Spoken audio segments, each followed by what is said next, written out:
Oke, bismillahirrahmanirrahim. Assalamualaikum warahmatullahi wabarakatuh. Waalaikumsalam. Tabi pun.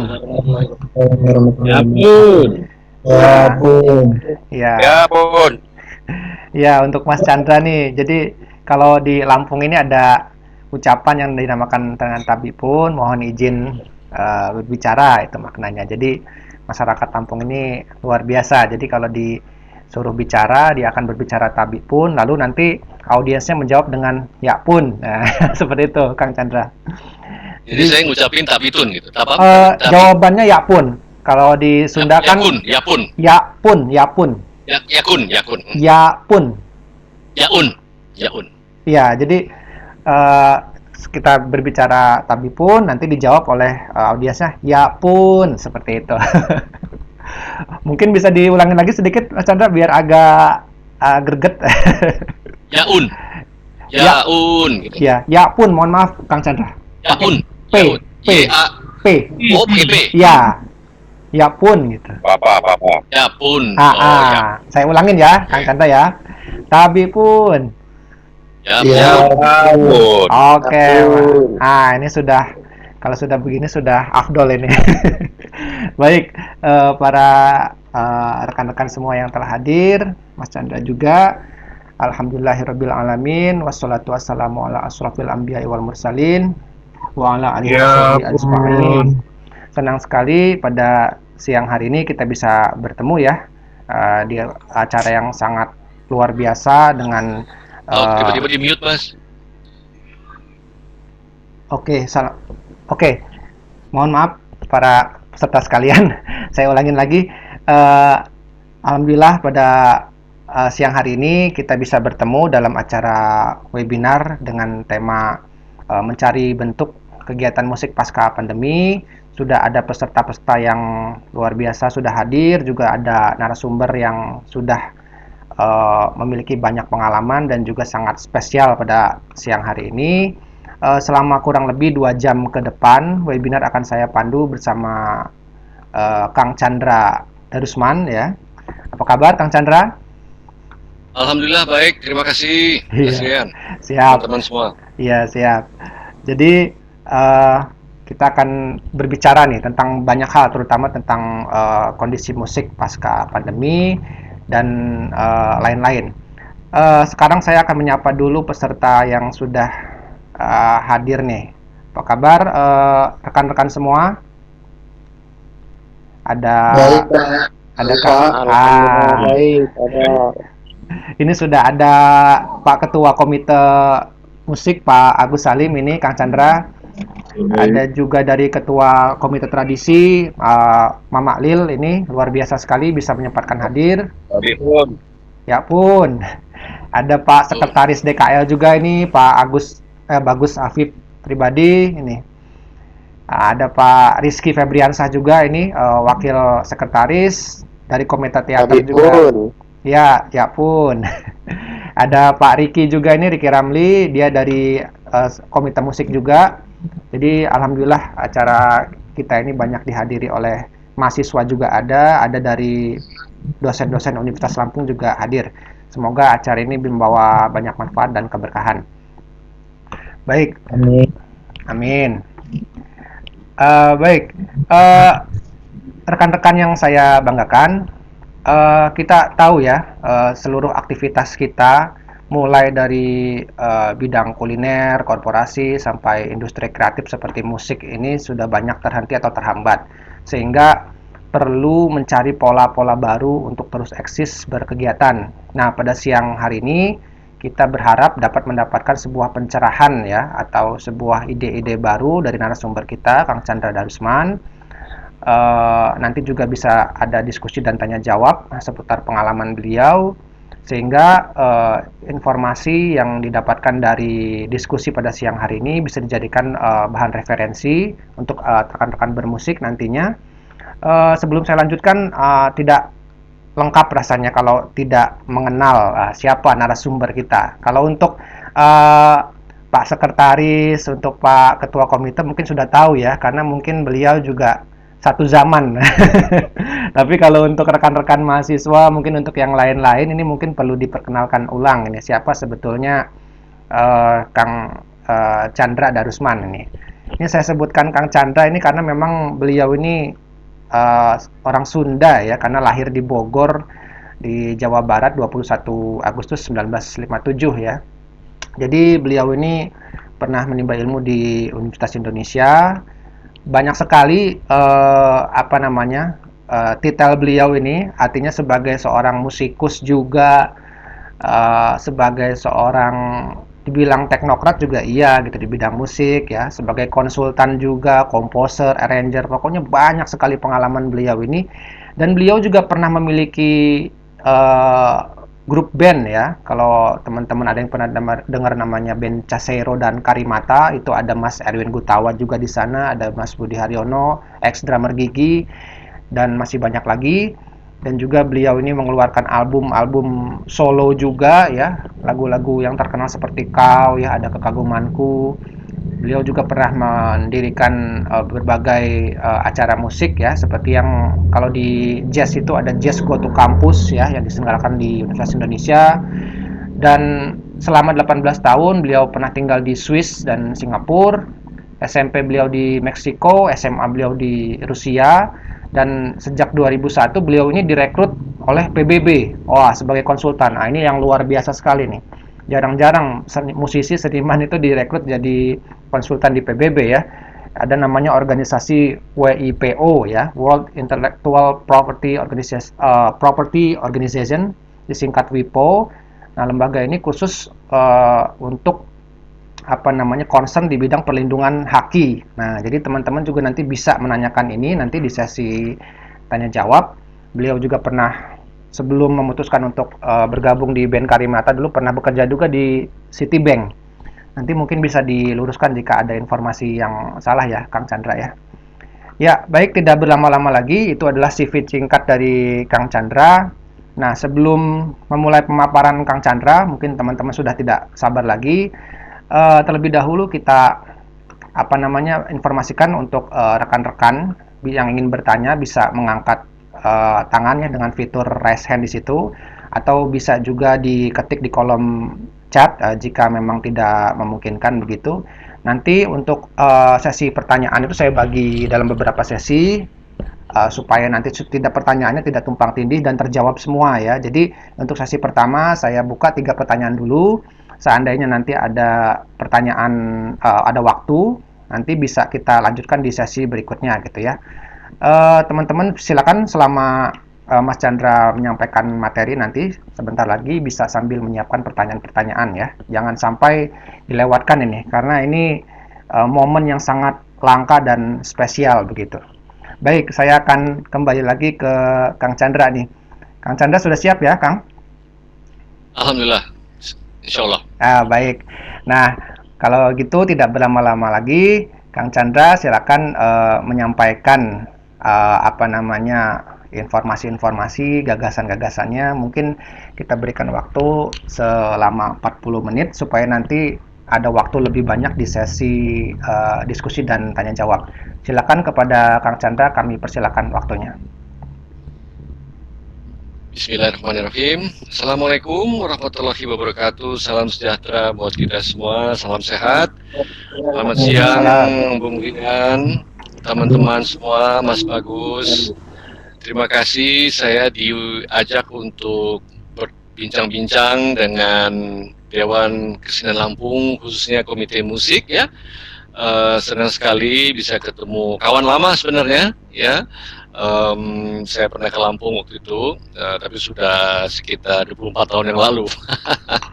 Alhamdulillah sekarang nyambung lagi silaturahminya. Ya, jadi siang hari ini, alhamdulillah kita bisa bertemu dan saya akan menyampaikan beberapa informasi saja yang mana nanti kita bisa diskusikan. Karena zaman sekarang, kalau zaman digitalisasi, zaman terketerbukaan, zaman online, itu sepertinya informasi itu mengalir kemana-mana ya, sehingga saya rasa salah satu hikmah dari dunia digitalisasi adalah em, menyempitnya kesenjangan informasi ya antara pusat dengan provinsi lain ya, sebab sumber informasi itu bisa dapat langsung tanpa harus ke pusat kan ya, kalau dalam sistem digital dan keterbukaan zaman sekarang. Saya diminta untuk membawakan satu tema, yaitu mencari bentuk kegiatan musik ya pasca pandemi ini. Walaupun kita tahu bahwa pandemi ini belum berakhir ya, jadi belum ketahuan ujungnya seperti apa gitu ya.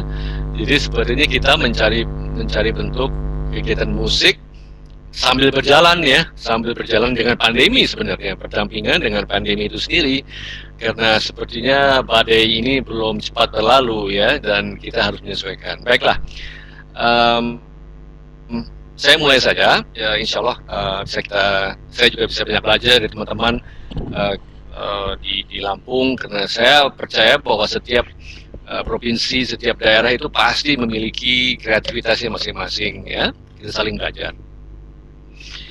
Saya akan mulai dengan, kalau boleh, pandemi itu sendiri ya, sebelum masuk ke kegiatan musik ya, ke pandemi itu sendiri. Oh, tapi maaf, sebelumnya saya mau perkenalkan dulu nih ya, FESMI. Saya tahun 2019 akhir diberikan kepercayaan oleh teman-teman untuk memimpin sebuah organisasi baru, yaitu Federasi Serikat Musisi Indonesia. Apa itu Federasi Serikat Musisi Indonesia atau FESMI? Ya, FESMI itu adalah federasi ya dari beberapa serikat musisi daerah. Ada 6 atau 7 serikat daerah yang berkumpul di Jakarta pada tahun lalu, pada akhir tahun lalu, 19 Desember 2019, dan 6-7 serikat musisi daerah ini membentuk FESMI ya, antara lain dari Jawa Barat, Jawa Timur, dari Banten, dari Kalimantan Selatan, dari Sumatera Utara, dari Jawa Tengah, di sekitar DKI juga. Jadi ada 7 serikat untuk FESMI. Apa sih sebenarnya atau siapa pengurusannya ya, kepengurusannya?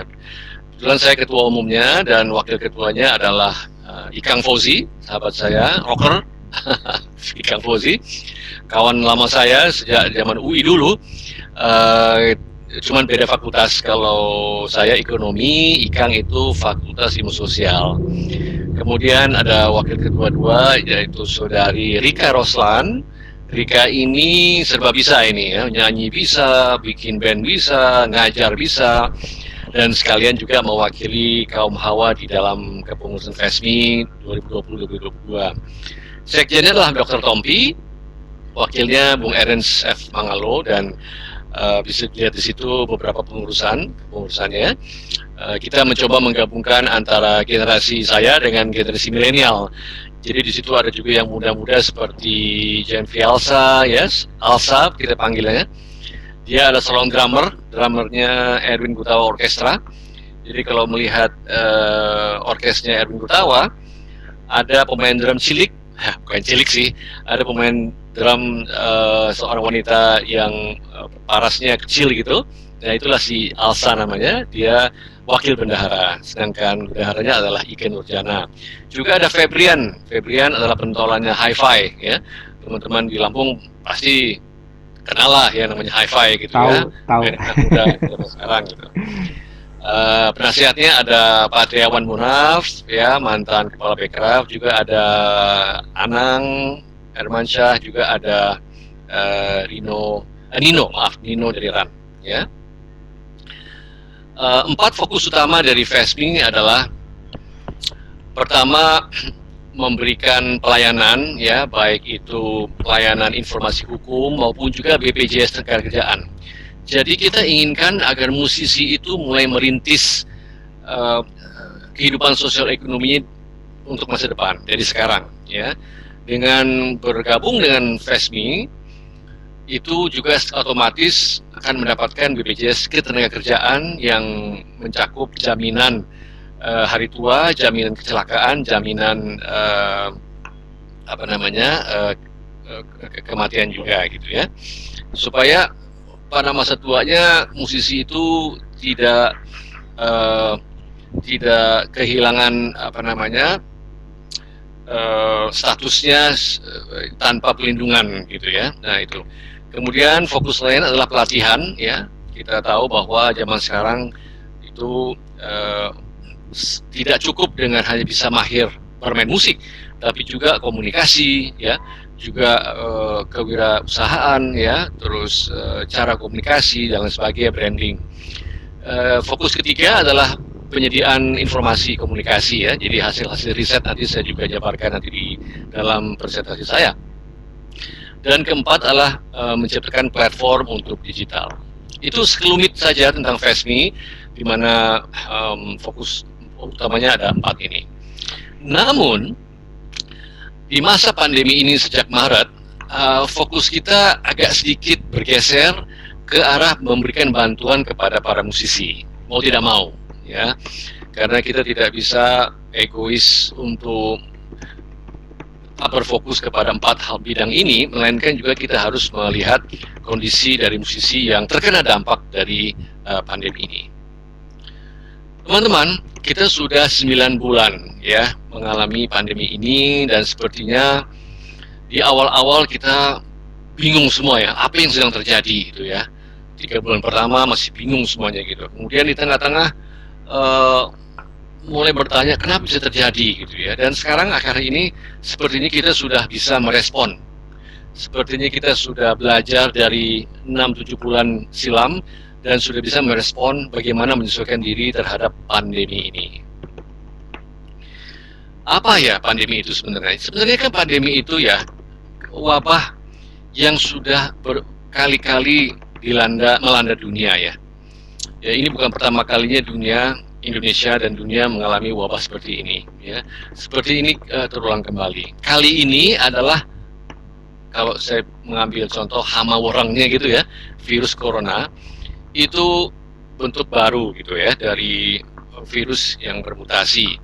Dan seperti kalau kita membasmi hama warang kalau dalam bidang pertanian ya, pestisidanya harus ditemukan, vaksinnya harus ditemukan ya. Dan sepertinya pola sejarah berulang ya, persaingan kubu virus melawan kubu vaksin, cerita berseri gitu kan ya. Ada pandemi, virus, vaksin, terus begitu sejak 100 tahun yang lalu. Waktu itu ada wabah flu ya, kemudian ditemukan vaksinnya. Sekarang juga terulang kan. Itu ya apanya. Jadi 3 bulan pertama kita mempertanyakan ini. Kemudian penyebabnya kita lihat, itu ada teori konspirasi bahwa satu negara ingin menghancurkan negara lain, ada teori kenapa terjadi, yaitu budaya kuliner yang di luar kelaziman ya, sehingga timbul ekses. Tapi juga teori mengatakan apa penyebabnya, yaitu suatu peringatan dari Tuhan Yang Maha Esa, sebagaimana kita adalah orang beragama, bahwa seperti ini merupakan peringatan ya, pola hidup dunia ini sudah terlalu jauh menyimpang dari ajaran-ajaran. Itu teori spiritual kalau kita tanya kenapa gitu. Ini saya masih bicara soal pandemi ya. Kemudian ketiga, kerusakan lingkungan ya, cara hidup manusia di dunia ini ada kerusakan lingkungan, ketimpangan ekonomi, dan pengorbanan senjata yang sia-sia. Nah, sepertinya kita sedang diperingati sekarang oleh Yang Maha Kuasa. Kalau karena saya itu memang sempat bekerja di PBB ya, sebenarnya upaya dari umat manusia itu sudah bagus ya. Di PBB itu ada 17 sasaran pembangunan yang mencoba mengatasi ketimpangan-ketimpangan pembangunan di dunia ini ya. Tapi sepertinya ke-17 upaya PBB ini ya terbatas hanya antara pemerintah saja, tapi belum melibatkan masyarakat, belum melibatkan akademi, belum melibatkan bisnis ya. Jadi sepertinya kita harus benar-benar merubah tata cara kehidupan kita agar dunia ini, umat manusia, kembali ke jalan yang benar. Oke, sekarang kita berada pada tahap pandemi ini, bagaimana merespon ya. Sepertinya kita sudah mulai terbiasa dengan pandemi ini, dan seperti setiap manusia itu kalau diberikan tantangan itu keluar dengan imajinasi dan kreativitas. Begitu juga di dalam bidang musik ya. saya katakan di sini adalah bagaimana daya bangkit dari Indonesia. Ya. Statistik menunjukkan bahwa Indonesia itu nomor 1 di dunia dalam merespon kalau terjadi wabah. Ya. Indonesia itu adalah masyarakat yang benar-benar gotong royong, muncul gotong royongnya kalau pada saat terjadinya musibah dan lain-lain sebagainya. Nomor 2 Australia, nomor 1 Indonesia. Jadi tidak hanya pemerintah yang turun tangan, tapi juga kita-kita ini kan, masyarakat, komunitas itu terjun untuk membantu sesama kita yang terkena. Tapi kita juga tahu bahwa ekonomi juga mengalami pertumbuhan negatif, ya, dan kita betul-betul harus memahami bahwa ini adalah peringatan dari Tuhan. Tetapi teman-teman, kalau kita lihat lebih jauh, sebenarnya wabah ini ya merupakan katalis. Apa itu katalis? Katalis kan sesuatu zat ya yang mempercepat terjadinya proses berikutnya dalam dunia kimia kan. Nah, ada 3 bidang yang gara-gara wabah ini ya menjadi katalis perubahan. Yang pertama adalah kegiatan fisik, kegiatan nyata, kegiatan fisik sehari-hari berubah, mempercepat perubahannya transmigrasi ke ranah digital. Yang kedua adalah berubahnya ketergantungan kita dari produk asing ke produk Indonesia. Itu inovasi. Dan ketiga adalah bangkitnya gotong royong di masa pandemi ini. Jadi wabah virus corona ini adalah katalis terhadap 3 bidang ini, ya, kegiatan fisik, kegiatan digital atau digitalisasi, kegiatan tergantung dari produk asing ke produk Indonesia, inovasi, dan sikap individual ke arah gotong royong atau kolaborasi. Nah, pelan-pelan saya masuk ke dunia musik, ya. Sedikit saja contoh di bidang ketergantungan produk asing ya, walaupun tidak berhubungan dengan musik. Ternyata ya obat-obatan di Indonesia ini ya 90% obat-obatan di Indonesia ini tergantung dari komponen-komponen asing. Ya. Ini kan membuka mata kita semua ya bahwa selama ini itu kita udah keenakan betul bergantung dari komponen obat ya, komponen dari elemen-elemen asing. Kenapa bisa terjadi seperti ini gitu kan? Kenapa bisa 75 tahun kita merdeka itu obat-obatan yang tersedia di Indonesia itu ya komponennya adalah komponen asing. Nah, dengan pandemi ini terbukalah dunia kesehatan dan sekarang dunia kesehatan itu sepertinya dicubit gitu ya untuk benar-benar mengupayakan riset agar komponen obat itu bisa dari dalam negeri. Ini contoh kecil saja bahwa ada migrasi dari ketergantungan asing ke bisa bergantung kepada produk dalam negeri. Nah, yang pertama ya, jadi migrasi yang pertama atau katalis dari wabah itu adalah perpindahan dari fisikal atau ke kegiatan yang banyak dilakukan oleh para musisi di panggung ya, di bar, di restoran-restoran ya, kegiatan musik itu pindah ke ranah digital. Ini beberapa contoh dari kreativitas musisi Indonesia yang muncul selama masa pandemi. Ya, mungkin teman-teman di Lampung juga sudah melihat ya, tapi saya ingin mengangkat supaya kita bisa mengupasnya satu persatu ya. Jadi kegiatan musik mau tidak mau karena panggung dilarang ya, izin untuk melakukan pertunjukan di panggung luar di outdoor itu sudah dilarang ya. Bayangkan di Jakarta saja selama 3 bulan pertama Maret, April, Mei itu ada lebih dari 100 izin yang ditarik kembali terhadap event organizer yang tadinya mau membuat pertunjukan. Bayangkan dalam 3 bulan saja 130 kalau nggak salah itu izin ditarik. Artinya tidak boleh melakukan pementasan outdoor. Ya, bingung kan? Ya. Selain itu, selain dilarangnya pertunjukan outdoor, juga pertunjukan-pertunjukan di hotel-hotel, di karaoke, di bar, ya, itu dilarang.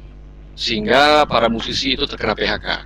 Saya yakin juga teman-teman musisi di Lampung juga mengalami hal yang sama, ya.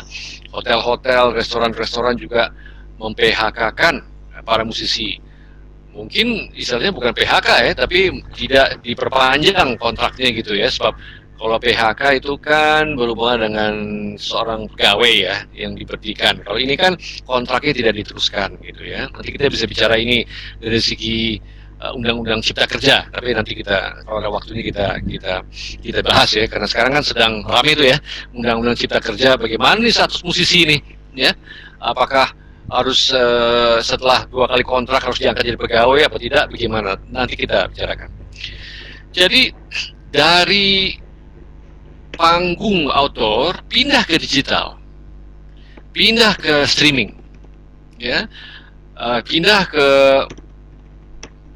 arena yang kita kenal sebagai YouTube itu, ya. Bagaimana caranya? Nah, salah satu inisiatif yang luar biasa menurut hemat saya dilakukan oleh seorang namanya Doni Hardono dengan sistem DSS-nya. Ya. Jadi Mas Doni Hardono ini juga kawan saya lama sekali, ya, udah 20 tahun lebih saya kenal. Awalnya Mas Doni ini adalah menyewakan alat-alat dan sound system. Ya. Beliau itu kalau di Jawa itu wah udahlah ya nomor 1 lah, ya, kemana-mana diminta DSS ya, Doni Sound System itu kemana-mana diminta untuk memenuhi panggung-panggung ya. Nah, pada saat pandemi sudah berhenti ordernya, langsung berhenti ordernya. Bagaimana dengan krunya itu? Ya, bagaimana dengan kru? Ya, dia kan punya kru ya, dia punya barisan pegawai dia yang mengelola sound systemnya gitu kan, mau dikemanakan gitu kan. Akhirnya muncul dengan ide namanya konser 7 ruang. Teman-teman pernah lihat ya konser 7 ruang di YouTube itu ya. Jadi rumahnya Mas Doni itu disulap menjadi panggung rumah. Kenapa 7? Karena rumahnya ini bertingkat dan banyak kamar-kamar, ya, ada studio juga. Dia sulap menjadi ruang konser 7 ruang, ya, konser 7 ruang.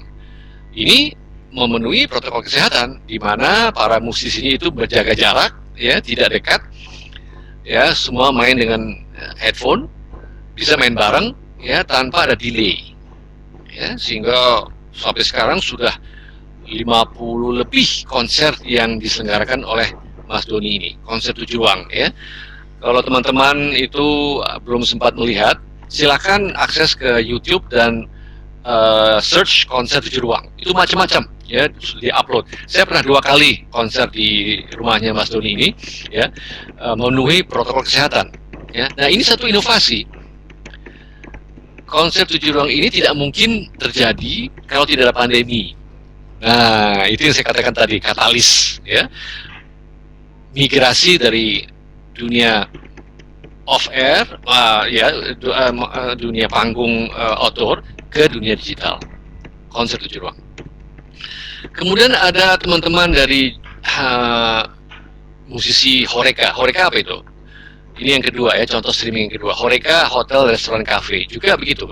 Mereka dengan peralatan teknologi sederhana ya, dengan sound card, dengan mikrofon yang ya cukup memadai, ya, dengan organ tunggal, itu mereka konser dari rumah untuk ke kafe-kafe. Ya, memang tidak semua bisa begitu, tidak semua bisa bermigrasi dari restoran, ya, terus main di rumah, dipancarkan ke hotel dan restoran. Ya, tapi itu yang dilakukan oleh teman-teman di sini dan saya rasa juga di luar Jakarta. Jadi mereka menggunakan yang namanya donasi, sistem donasi. Konser 7 ruang juga menggunakan sistem donasi. Ya, jadi kita bisa dilihat di layarnya itu ada nomor rekeningnya, ada juga QR code-nya, dan juga ada bisa di-scan gitu ya untuk sebagai mereka yang mau donasi. Dan kadang-kadang terkumpul itu bisa puluhan juta. Ya.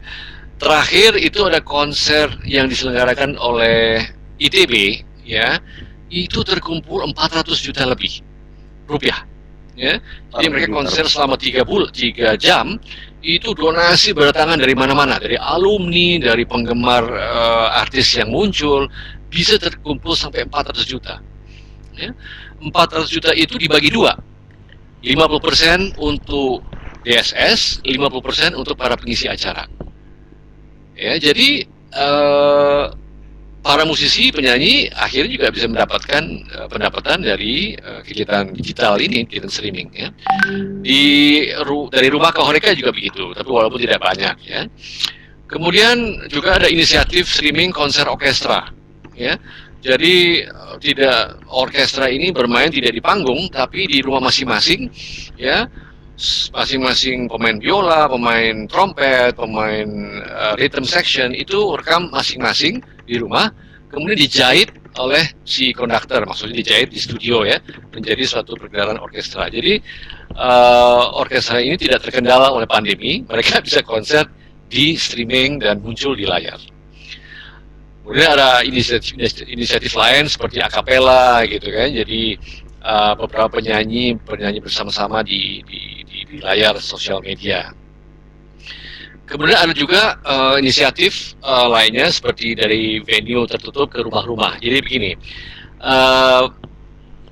dengan izin dari Pemprov, ya ada beberapa kafe yang memang sekarang boleh melakukan pertunjukan live, tapi tidak boleh banyak-banyak. Itu di streaming ke rumah-rumah. Jadi dari rumah kita bisa melihat penampilan dari band kafe dan juga lagi-lagi dengan donasi.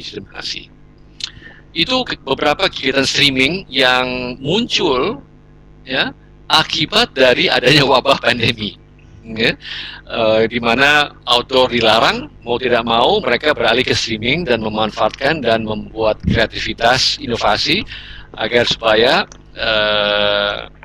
periuk nasi itu tetap bisa dipenuhi gitu ya.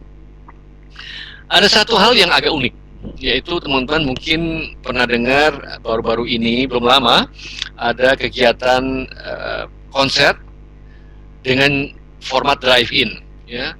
Waktu saya masih mahasiswa dulu, ini drive-in ini sangat populer ya. Terutama kalau teman-teman sering ke Jakarta itu ada drive-in di Jaya Ancol situ ya. Tapi itu nonton film, ya. Terus abis itu kan mati ya, drive-in itu nggak lagi ya, hilang ya. Tiba-tiba dalam masa pandemi ini muncul ya, ada inisiatif dari namanya Berlian Entertainment membuat pertunjukan drive-in ya, yang muncul itu kalau nggak salah Kahitna ya. Dan laku ya, ada sekitar 300 mobil ya yang datang walaupun belum menutupi ongkos dari penyelenggaraan. Nah, ongkos penyelenggaraan itu ditutup dengan sponsor dan juga dengan bermitra dengan para vendor. Jadi CEO ini, IO-nya Berlian Entertainment bekerja sama dengan perusahaan lighting, bekerja sama dengan perusahaan sound system. Jadi mereka berbagi cost sehingga masing-masing tidak terlalu besar pengeluaran cost-nya. Ya. Tapi ini agak lucu karena tadi saya katakan bahwa sepertinya masa pandemi ini pertunjukan outdoor sudah dilarang ya. Tapi dengan kreativitas format drive ini ternyata bisa juga ya, walaupun satu mobil itu hanya dibatasi oleh 3 orang ya, itu pun hanya keluarga yang boleh masuk dalam mobil. Jadi nggak boleh berdesakan dalam mobil itu ya, nonton drive-in gitu, dan jaga jarak juga antara mobil gitu ya, dan tidak boleh keluar mobil dan sebagainya. Kita lihat apakah drive-in ini bisa sustainable ya, karena mereka baru satu kali ya, Berlian Entertainment baru satu kali menyelenggarakannya. Tapi ini agak unik, di tengah-tengah dilarangnya kegiatan panggung muncul kembali format drive-in ini ya. Nah, ini pertama ya, jadi migrasi dari fisikal ke digital adalah katalis akibat wabah pandemi. Yang kedua adalah, saya katakan tadi, adalah ketergantungan konser asing. Akhirnya sekarang banyak sekali musisi Indonesia yang muncul berkarya lewat streaming ya. Ini mengganti produk-produk import atau musisi import yang memang nggak bisa datang ke sini ya, dan juga nggak bisa datang ke Indonesia tentunya ya, karena larangan protokol kesehatan ya. dan juga sepertinya orang Indonesia lebih senang menonton musisi Indonesia daripada musisi asing, ya, karena mungkin komunikasinya orang Indonesia lebih akrab dibandingkan dengan musisi asing, ya. Jadi boleh saya katakan bahwa katalis kedua adalah akibatnya produk impor diganti dengan produk lokal. Yang ketiga adalah kolaborasi, ya. Penggalangan dana, seperti saya katakan tadi, ya, kesetia kawanan, kegotong royongan masyarakat Indonesia luar biasa, ya. Berbagai inisiatif menggalang dana untuk para musisi kafe, para penyanyi, oleh para musisi dan penyanyi juga menggalang dana, ya, dengan konser itu dan disalurkan kepada mereka yang kena PHK. Jadi ada kitabisa.com, ada benihbaik.com yang menyediakan websitenya atau tempat kita bisa berdonasi, ya. Dan ini nggak sedikit yang terkumpul, ya, nggak sedikit yang terkumpul. FESMI sendiri, ya, berhasil untuk dipercayalah untuk menyalurkan hingga kini sekitar 600 juta, ya, hasil dari konser musisi penyanyi, ya, seperti konser Jaga Indonesia, konser di rumah saja yang terkumpul ratusan juta. Kami ini FESMI dipercaya untuk menyalurkannya kepada para musisi baik di DKI maupun ke 6-7 serikat daerah yang tadi saya sebutkan yang membentuk federasi, ya. Jadi kalau bukan lagi-lagi kalau bukan pandemi ini nggak terjadi. Ini tidak dilaksanakan, ya, karena dalam masa-masa seperti ini kan ada yang loser, ada yang winner, ya. Dalam pandemi ini, dalam masa digitalisasi ini, ada mereka-mereka yang bisa menyelesaikan diri, ada mereka-mereka yang tertinggal, yang tidak bisa ngapa-ngapain gitu. Nah, dengan cara ini yang tertinggal tadi, yang terdampak PHK tadi, bisa mendapatkan sedikit bantuan langsung tunai atau BLT, bahkan juga sembako, ya. Tapi ini kan bukan solusi permanen, ya, bukan solusi permanen. Ini solusi antara saja, menjembatani masa pandemi ini supaya bisa berakhir, ya. Walaupun kita tahu bahwa pandemi ini belum berakhir, tapi kita masih mengharapkan nanti vaksin lah menjadi solusinya. Tapi semasa belum ada vaksin, kegiatan gotong royong ini alhamdulillah berlangsung agar supaya membantulah, ya, meringankan beban ekonomi mereka-mereka yang terdampak, para musisi yang terdampak pandemi. Nah, teman-teman, sekarang saya beralih ke salah satu survei yang dilaksanakan oleh FESMI, ya. Jadi FESMI pada bulan April membuat suatu survei, ya. Kita ingin tahu bagaimana profil dari musisi Indonesia, ya. Di sosial media kita, di Instagram kita membuat suatu kuesioner dan ditanggapi oleh sekitar 1.400 responden dari 22 provinsi seluruh Indonesia pada bulan Maret, April, Mei, ya. Yang paling banyak responnya adalah dari Jawa Barat, DKI, ya, Banten, Sumut, Kaltim, ya, itu federasi kita, serikat yang membentuk federasi. Nah, hasilnya bagaimana? Ternyata profil seniman musik Indonesia seperti ini. 34% di antara musisi itu adalah para musisi reguler Horeca, para musisi yang bekerja di hotel, restoran, kafe. Ya, Horeca itu singkatan dari hotel, restoran, kafe. 34% dari 1.400 responden ternyata adalah musisi reguler. Kemudian musisi pengiring itu sekitar 12,9%, ya, itu mereka-mereka yang bukan saja di hotel tapi juga di panggung, ya. Jadi band pengiring lah gitu, ya. Kalau ada artis seperti Andin ke Lampung, ya, yang mengiringi siapa, ya. Kalau bukan dibawa dari Jakarta, ya musisi Lampung. Nah, mereka ini kira-kira ada 12,9% dari populasi 1.400 itu. Disusul dengan para musisi festival, ya, panggung kesenian sejenisnya 10%. Pengajar juga cukup tinggi, ya. Profil musisi yang pengajar 10%. profil artis rekaman 7%, penulis lagu 5%, ya, musik director 5%, musisi jalanan 3%, dan content creator 3%, dan lain-lain sisanya.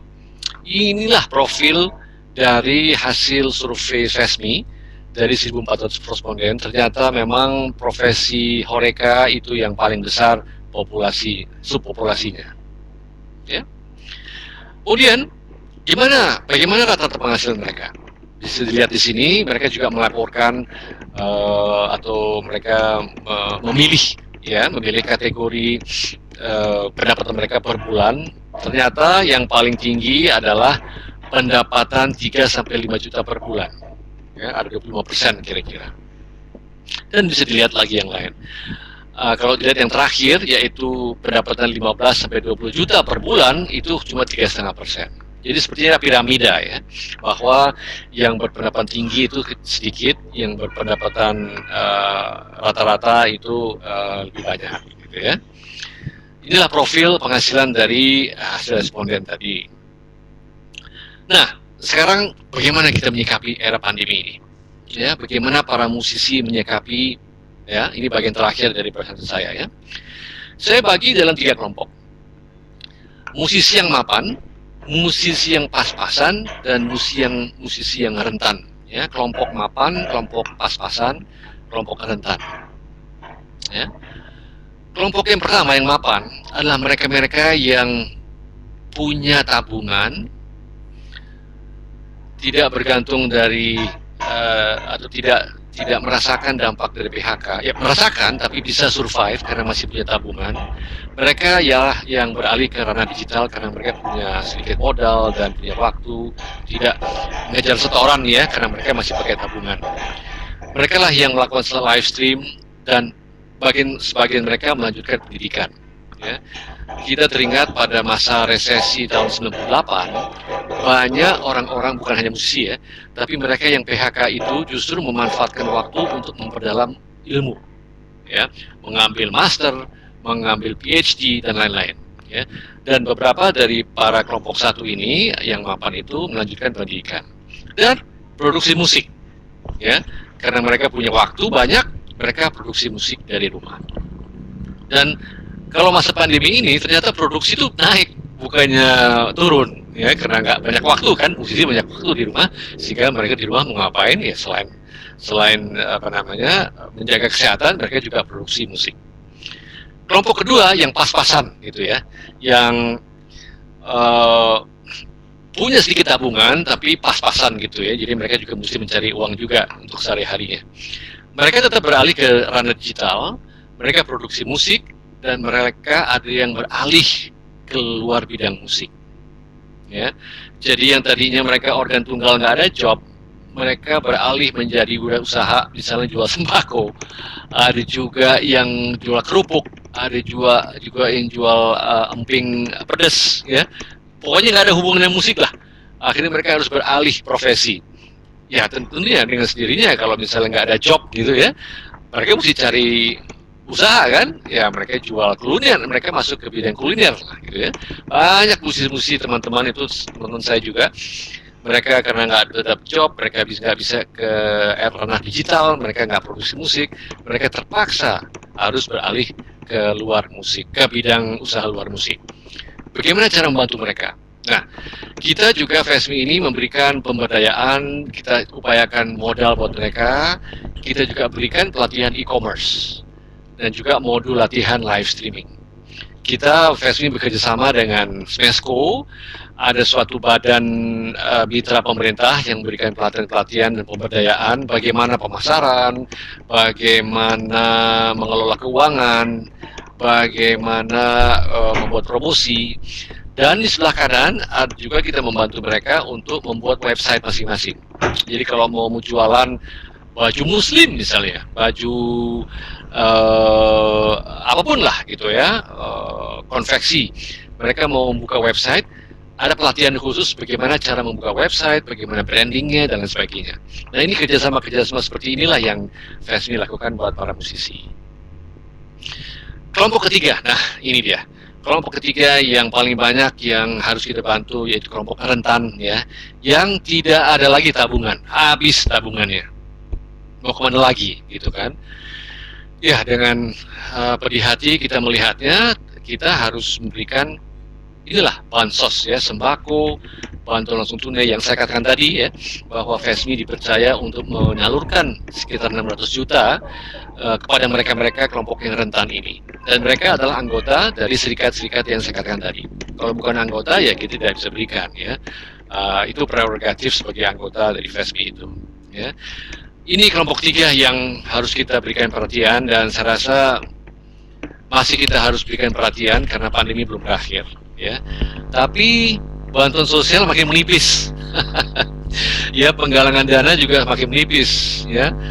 Ya, bisa dimengerti ya, para donatur juga lama-lama juga habis juga ya dana mereka kan untuk berdonasi ya. Kita harapkan dengan ekonomi mulai menggeliat lagi ya, para pengusaha bisa mendapatkan pemasukan ya, mudah-mudahan mereka tetap bisa berdonasi. Tapi grafiknya menurun ya, bantuan tunai ya sudah makin menipis, dan sepertinya kita udah menjembatani ini sudah mulai tipis nih ya, sudah mulai susah. Makanya kita harapkan pemerintah bisa keluar dengan vaksin agar supaya pandemi ini bisa dijinakan. Penyaluran bantuan yang tadi saya katakan itu berhasil dilakukan oleh komunitas biduan, oleh Konser Jaga Indonesia, oleh Pertiwi Indonesia, dan macam-macam ya. Dari Pemprov, dari kementerian juga kita dapat bantuan dan kita salurkan. Kesimpulannya apa? Kesimpulannya bahwa teman-teman, bahwa fenomena wabah ini bukan sekedar hanya menjinakkan virus ya. Ini juga kita harus merubah gaya hidup ya, gaya hidup yang lebih serius, yang lebih terarah ya, dan mulai menabung dari sejak sekarang ya. Musisi, penyanyi itu kalau dapat job gitu ya, dapat uangnya jangan langsung habis ya, salurkanlah ke BPJS tenaga kerja atau BPJS kesehatan ya. Dan ini sukar sekali ya, merubah mindset teman-teman musisi ini agar mulai melirik ke arah, mulai memberikan perhatian pentingnya BPJS itu ya, karena kalau tidak maka tabungan hari tua itu tidak akan terbentuk ya. Nah makanya FESMI itu gembar-gembor ya, kami mencoba untuk berkampanye agar jadilah anggota BPJS Ketenagakerjaan ya, dari sekarang merintis ya. Jadi kalau ada musibah, ada wabah, itu bisa mendapat sedikit bantuan dari BPJS Ketenagakerjaan gitu ya. Jadi virus ini juga membuat kita membuka mata agar kita merubah gaya hidup kita untuk lebih terarah ya, terencana dan lain sebagainya. Dan yang paling penting adalah bahwa kita dalam masa pandemi ini sesama musisi betul-betul kembali mengerti arti dari kemanusiaan gitu ya, sesama solidaritas di antara kita agar saling membantu. Saya rasa itu saja dulu Mas Rian, teman-teman. Maaf kalau terlalu panjang, terlalu banyak ngomong, tapi kira-kira itulah bagaimana saya melihatnya pandemi ini, bagaimana survive, bagaimana kita menanggapinya, dan bagaimana kreativitas yang muncul akibat tantangan pandemi ini. Mau tidak mau harus cari jalan keluar ya. Saya juga ingin belajar dari teman-teman apa yang anda di Lampung lakukan gitu ya. Sampai sekarang masih sehat-sehat saya lihat tuh ya. Berarti pasti ada kiat-kiat khusus yang pasti ada kiat-kiat yang bisa kita belajar juga ya. Nah makanya saya rasa webinar hari ini kita saling tukar informasi. Dari saya cukup sekian. Terima kasih. Wassalamualaikum warahmatullahi wabarakatuh. Waalaikumsalam warahmatullahi wabarakatuh. Baik, pemaparan yang sangat padat sekali ya, penuh dengan informasi-informasi baru, dan ini juga cukup baik untuk kita ya. Nanti kita sebentar lagi akan membuka dengan sesi tanya jawab atau diskusi. Tapi sebelum itu saya sedikit ingin memberikan penyimpulan, sekaligus mungkin nanti bisa dikomentari sedikit dengan Kang Chandra nih. Saya mengambil big picture-nya ya tadi ya, berdasarkan data tadi yang ditampilkan dari profesi Horeca tadi, yang justru paling besar sebetulnya kan populasinya, tapi justru yang paling parah terdampak begitu akan pandemi. Jadi mereka yang paling besar justru yang paling parah terdampak. Nah, ini saya melihat kelompok ini kan masuk kategori rentan atau perlu dibantu ya tadi kalau ada kategorisasi tadi. Lalu mereka katakanlah beralih usaha lain gitu kan. Saya malah melihatnya ini nanti secara populasi profesi musik atau karir musik malah semakin hilang ini musisi-musisi ini karena mereka pada banting setir semua ya. Jadi profesi dari musisi mungkin ada yang jualan baju, ada yang jualan ini malah nanti mungkin jadi semacam seleksi alam ya. Jadi tersisa tersisa hanya segelintir orang saja mungkin yang masuk kategori satu atau dua malah nanti jadi eksklusif lagi nih. Ini hanya hanya prediksi saja mungkin Kang Chandra. Kira-kira tanggapannya sedikit gimana soal pernyataan itu? Ya, bagus sekali. Saya rasa analisa Anda, observasi dari Mas Rian itu eh, cukup bisa diterima. Adanya seleksi alamiah ya, bahwa dengan perkataan lain kita bisa mengatakan kalau Anda benar-benar serius menjadi musisi Horeca, maka tekunilah dengan baik ya, penampilan yang baik ya, repertoire yang baik, cara berkomunikasi yang baik, sehingga mereka-mereka yang mahir itu benar-benar akan dicari oleh hotel, oleh pengusaha gitu ya, oleh pengusaha restoran, hotel. Jadi nanti kalau pandemi berakhir mereka akan dipanggil lagi ya. Jadi mereka-mereka yang nanggung-nanggung ya, itu ya udah beralih saja lah, mungkin bakat Anda bukan di situ gitu. Mungkin bakat Anda di kuliner atau wirausaha gitu ya. Siapa tahu, kita nggak tahu ya, tapi memang tidak semua musisi berbakat bisnis kan ya. Itu pun kita seleksi dulu ya, bahwa mereka yang punya jiwa entrepreneur itu baru dikasih modal gitu ya. Kalau tidak, ya namanya juga kita harus seleksi juga gitu. Tapi saya setuju dengan pengamatan Mas Rian bahwa mungkin yang saya kurang setuju istilah eksklusif ya. Kalau istilah eksklusif itu kan sepertinya menjaga jarak gitu ya. Ya. Kalau ini kan seleksi alamiah karena memang betul-betul jago gitu, betul-betul memang menekuni bidang secara serius gitu Oke. ya. Mungkin ini masukkan eksklusif tadi gitu Iya. ya. Walaupun mereka sebenarnya nggak menjaga jarak sih, mereka cuma aja gitu. Gitu Mas Rian. Siap, siap Kang Chandra. Wah, ini menarik sekali ya diskusi kita pada siang hari ini. Ini saya ingin menyapa dulu nih ada rekan-rekan yang baru hadir ini ada Pak Sultan Purnama nih. Nah, halo Om Sultan. Ada Bu Dr. Siti Samhati. Nah, beliau ini dari dosen pendidikan bahasa Universitas Lampung, nah, tapi menyempatkan hadir ini. Luar biasa. Jadi saya harapkan nanti mungkin ada beberapa diskusi yang bisa menarik ya. Nah, tadi disebutkan bahwa Kang Chandra juga ini sebetulnya tertarik untuk mempelajari kondisi mutakhir yang ada di Lampung ini. Nah, mungkin dari teman-teman semua yang hadir di sini atau Bapak Ibu sekalian bisa bertanya atau mungkin ingin menanggapi atau berdiskusi juga boleh ya karena ini forum istilahnya informal lah begitu ya, tetapi insya Allah tidak mengurangi kualitas dari diskusi kita begitu. Silakan saya untuk sesi pertama saya buka 3 pertanyaan atau komentar-komentarnya jika ada Bapak Ibu yang ingin bertanya kepada Pak Chandra, Kang Chandra ini. Silakan.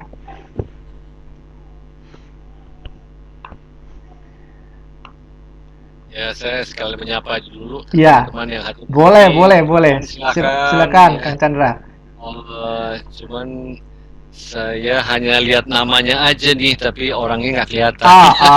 Ini mungkin ada yang sambil dengan kegiatan lain mungkin ya, karena macam-macam ini. Tapi nggak mati lampu di rumah kan ya? Iya, kebetulan lagi enggak mungkin, karena di Lampung juga kadang-kadang ya. Pak Agus Salim nih, ini ketua komite musik ini. Oh, iya. Ini ketuanya Pak Agus. Iya, pimpinan saya ini di komite musik nih. Silakan Pak Agus. Oh iya. Oke. Silakan ada yang mau ditanyakan atau berkomentar. Mic-nya Om Agus. Mohon maaf.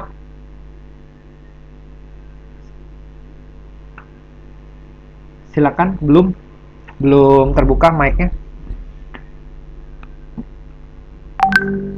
Mic-nya Om Agus belum bisa di ini.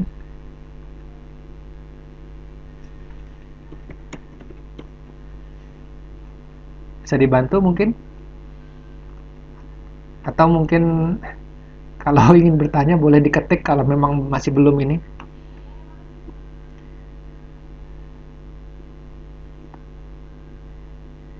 Halo, Om Agus. Atau boleh diketik mungkin, Om.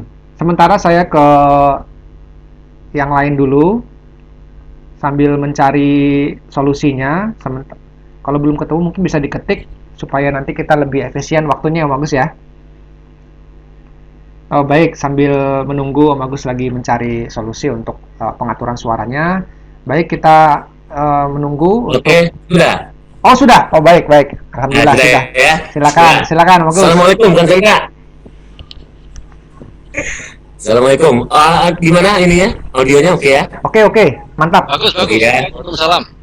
Ya, jadi seperti pertama salam saya dari Dewan Seni Lampung, Kang Chandra, saya ketua Komite Musik yang mungkin kami berdua, Pak Bagus, tempo hari juga, yang kata Kang Chandra 24 tahun yang lalu, kita pernah berjumpa. Kebetulan kami juga sama-sama Pak Bagus waktu itu di di Komite Musik yang menyempatkan Kang Chandra hadir, kalau nggak salah juga dengan Bung Andi Atis kalau nggak salah ya, Bung Andi Atis. Jadi untuk membersihkan waktu Kang Chandra, jadi Kang Chandra tadi sudah paparkan semua, kemudian sudah disampaikan semua. Sepertinya memang realita yang ada saat ini ya seperti itu, terutama kondisi di Lampung. Jadi para musisi Horeca terutama ketika masa pandemi mulai masuk, mulai mewabah, itu memang musisi Horeca di Lampung ini benar-benar tertidur pulas. Artinya semua kegiatan Horeca itu yang disampaikan Kak Chandra tadi memang realitanya seperti itu. Tapi di sini saya melihat kemampuan di luar mereka sebagai musisi Horeca ini sepertinya memang kurang digeluti ya. Seperti yang misalnya sampingan bisa dagang baju, bisa berjualan kue, kemudian dengan bisnis lain. Jadi di Lampung ini vakum total ya. Kita juga melihat para pengusaha organ tunggal, player organ tunggal, baik Horeca maupun di wedding tidur pulas semua.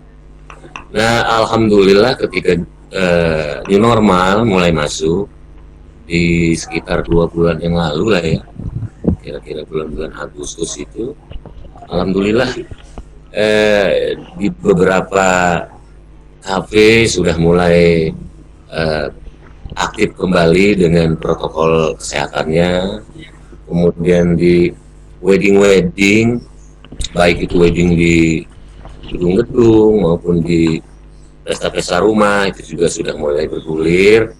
Ya alhamdulillah di sini sudah terlihat bahwa musisi reguler maupun profesi itu sudah mulai hidup kembali. Begitu juga dengan pengusaha musik organ tunggal terutama.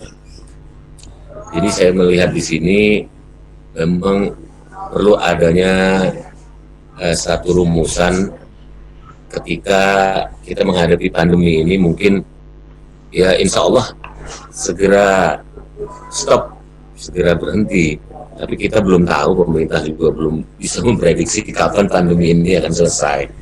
Sehingga apa yang disampaikan Kak Chandra tadi mungkin bisa nanti kita adopsi, bisa kita sampaikan juga ke komunitas-komunitas musik khususnya di Provinsi Lampung. Semoga dapat terbuka. Jadi ketika pandemi nanti mungkin kita belum tahu sampai kapan, dan mungkin ada peraturan pemerintah yang akan mengikat kembali bahwa stop dari kegiatan-kegiatan yang mungkin pandeminya lebih parah. Jadi dapat diadopsi, dapat diambil bahwa apa yang disampaikan tadi itu tadi sempat saya rekam, mungkin bisa kita sampaikan nanti ke stakeholder kita di Dewan Seni Lampung. Sementara itu dulu dari saya, Kang Chandra. Terima kasih. Assalamualaikum warahmatullahi wabarakatuh. Waalaikumsalam warahmatullahi wabarakatuh. Terima kasih Om Agus. Mungkin mau ditanggapi lagi oleh Kang Chandra sedikit? Boleh. Terima kasih Mas Agus atas sharingnya situasi di Lampung. Ternyata saya mendengar tadi sejak 2 bulan yang lalu kegiatan live music sudah mulai diberikan izin ya, baik di hotel maupun di wedding.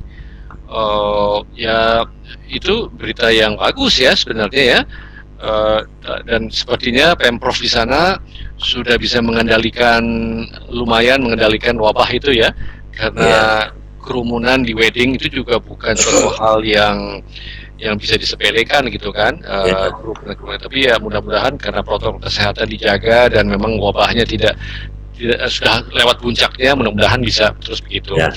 Ya betul. Jadi sepertinya memang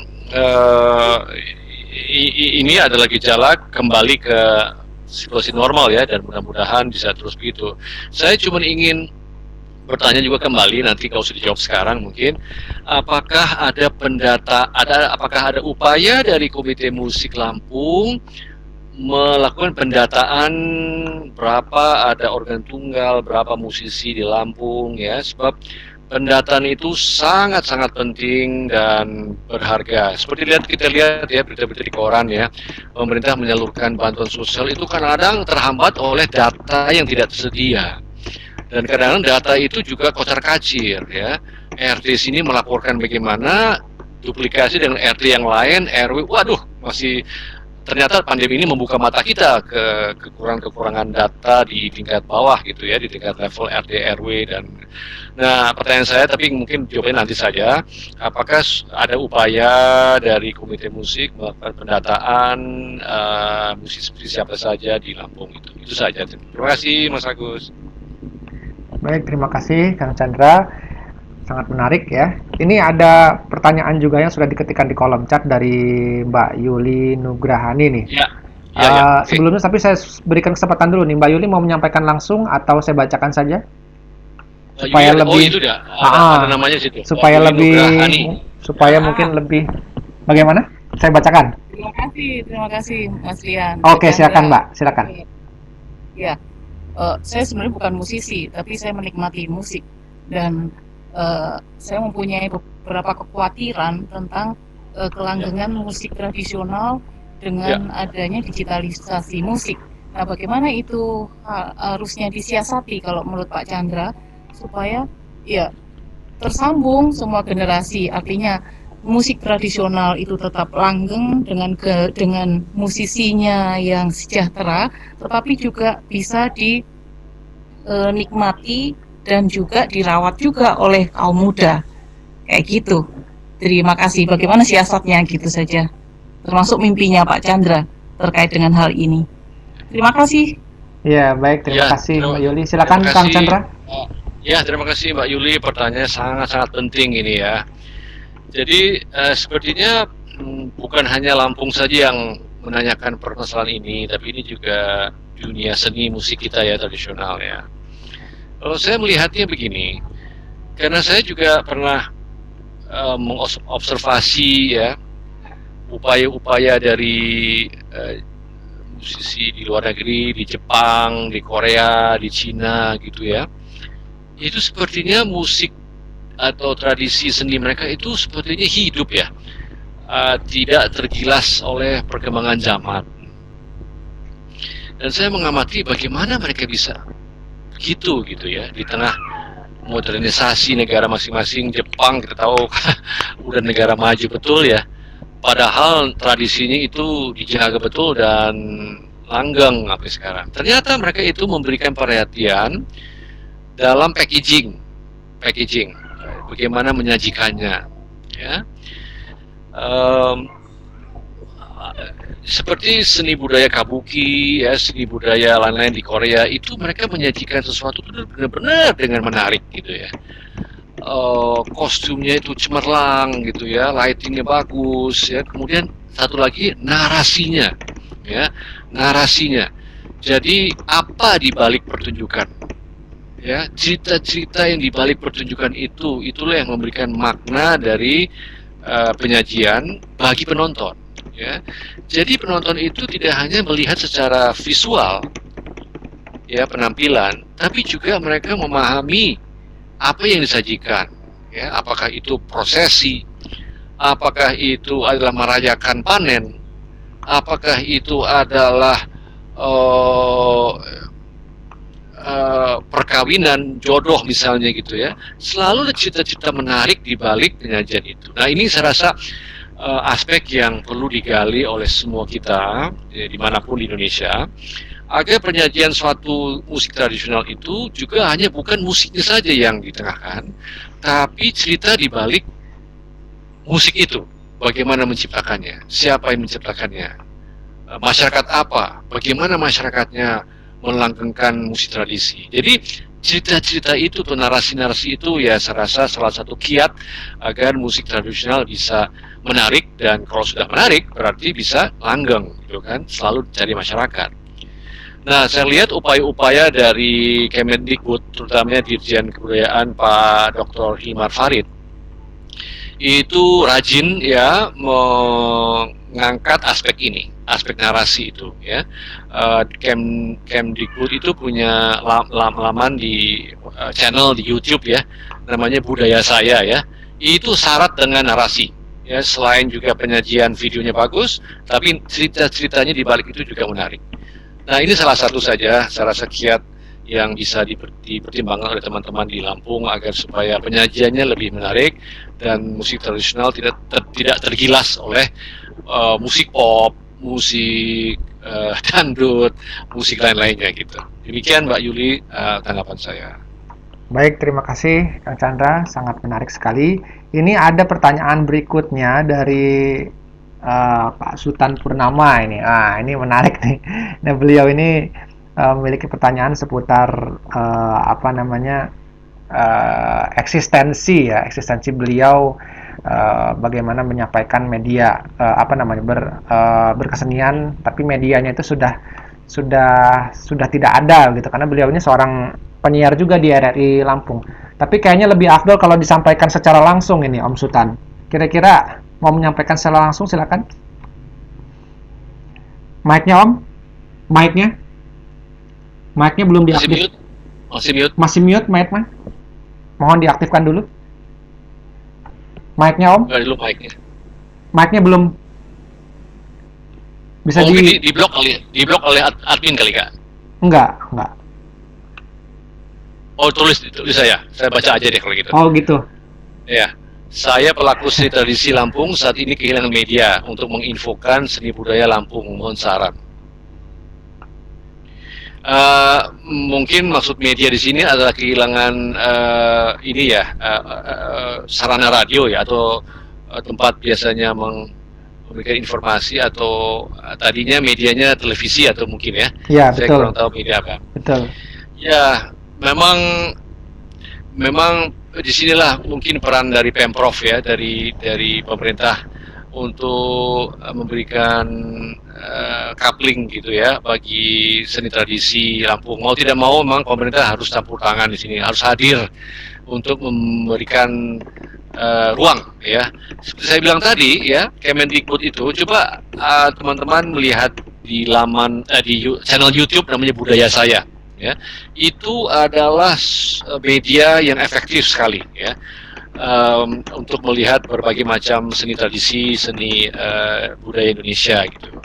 Jadi kalau teman-teman atau Pak Sultan ini juga mungkin ngajak teman-teman milenial, adik-adik milenial ya, untuk menyiapkan channel di YouTube ya, agar supaya seni tradisi ini bisa tampil di situ. Tapi tampilnya juga harus dengan menarik gitu ya, agar supaya ditonton oleh siapapun dengan senang hati gitu ya.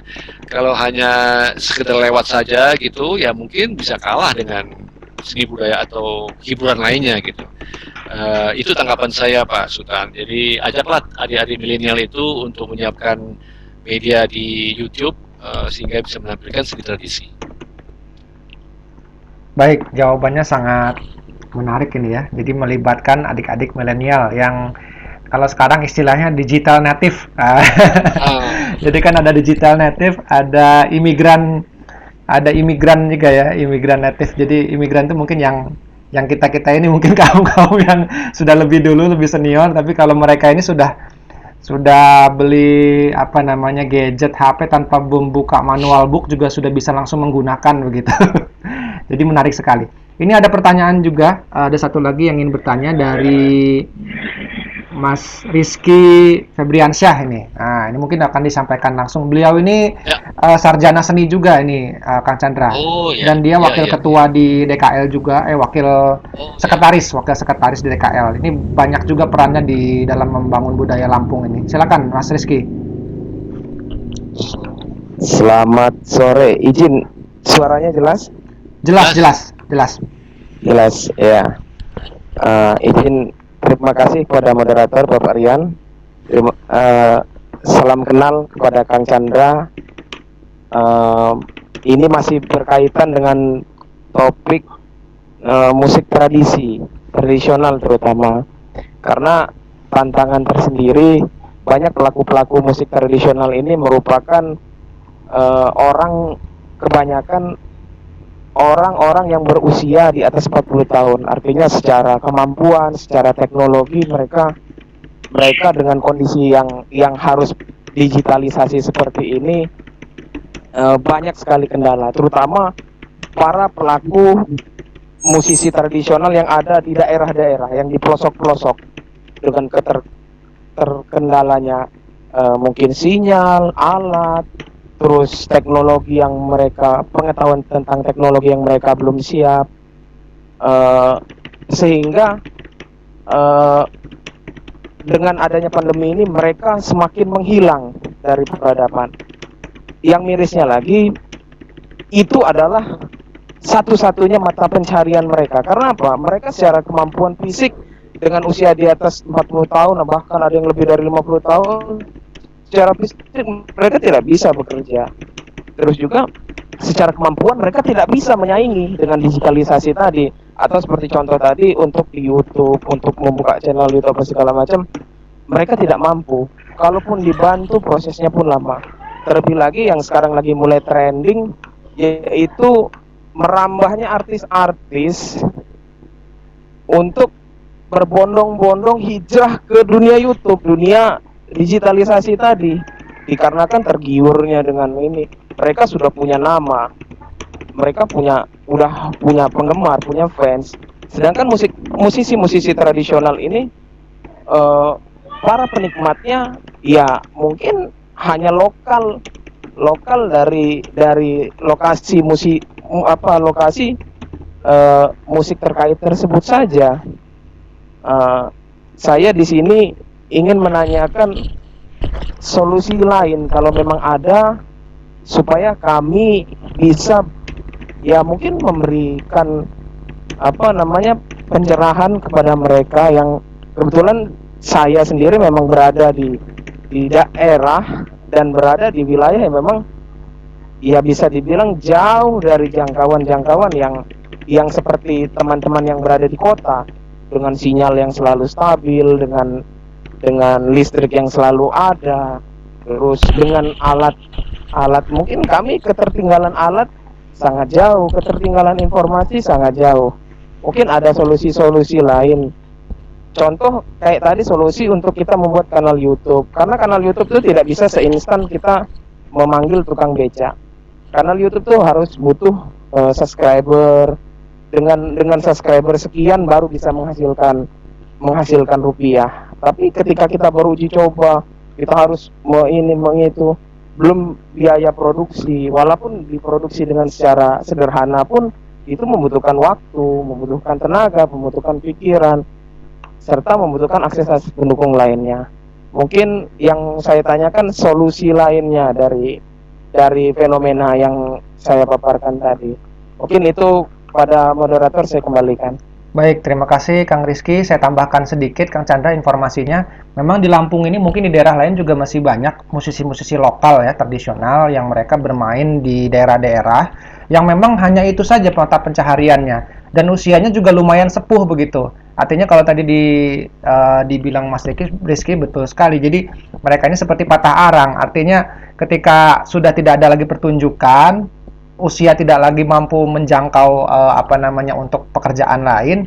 Nah, kira-kira mau bagaimana kehidupan mereka ini? Dan ini jumlahnya cukup besar gitu. Dan ini saya yakin di daerah-daerah lain juga banyak ini yang seperti ini. Silakan Kang Chandra mungkin ditanggapi.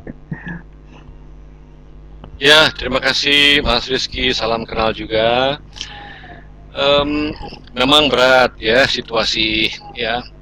Sepertinya tadi istilah seleksi alamiah ternyata memang tidak bisa kita hindari gitu ya, tapi kita coba cari kiat-kiat ya. Misalnya begini, yang tadi saya katakan streaming tadi, ada begini, ada beberapa musisi kafe yang belum punya nama lah ya. Mungkin mereka hanya penggemarnya di restoran tertentu gitu ya, jadi pengunjungnya penggemar setianya, tapi secara nasional nggak terkenal lah gitu. Nah, beberapa musisi kafe ini begini, bergabung dengan YouTuber. Jadi YouTuber yang terkenal ya, yang viewernya jutaan gitu ya, itu mereka menyisihkan waktu di channel mereka untuk menampilkan musisi kafe tadi yang tidak terkenal. Agar supaya apa? Agar supaya musisi kafe ini yang kalau memang mereka penampilannya bagus, ya langsung dikenal. Karena YouTuber tadi sudah membawa pasar, sudah membawa jutaan viewer, ya. Jadi bergabung dengan YouTuber, ya, tanpa harus buka channel dulu, gitu kan. Tentunya seperti tadi Mas Rizky bilang, memang persyaratannya kalau nggak salah harus ada 1000 subscriber, terus 4000 jam tayang, semacam itu. Kalau di YouTube baru bisa buka channel sendiri. Nah, ini semacam diangkat dulu ya, dikatrol gitu oleh para YouTuber untuk mengekspos para musisi tradisi ini, ya. Tapi tentunya penampilan musisi tradisi ini juga harus bagus gitu ya, harus menarik, ya. Jadi si YouTuber ini menyediakan panggung, istilahnya panggung gitu ya di channelnya untuk dilihat oleh jutaan ini orang. Agar supaya bisa menikmati penyajian tradisi tadi. Ini salah satu solusi lain gitu kan. Jadi mungkin masih gaptek, tidak bisa buka channel, persyaratan belum terpenuhi, ya sudah bergabung saja sama yang terkenal. Ya, ini kan suatu strategi marketing yang biasa-biasa saja sebenarnya, cuman perlu akses ke YouTuber aja gitu kan. Ya, jadi kita juga di Jakarta juga ini begitu. Jadi teman-teman yang kenal sama YouTuber, misalnya teman saya rekan saya Anang gitu ya, dia kenal sama YouTuber, semua YouTuber terkenal juga dia kenal gitu. Nah, dia mengapproach, mendekati teman-teman YouTuber yang itu, tolong dong kalian ini nampung dong setiap minggu hari apa gitu musisi kafe yang bagus-bagus agar mereka bisa terkenal dan terekspos gitu. Nah, ini satu strategi.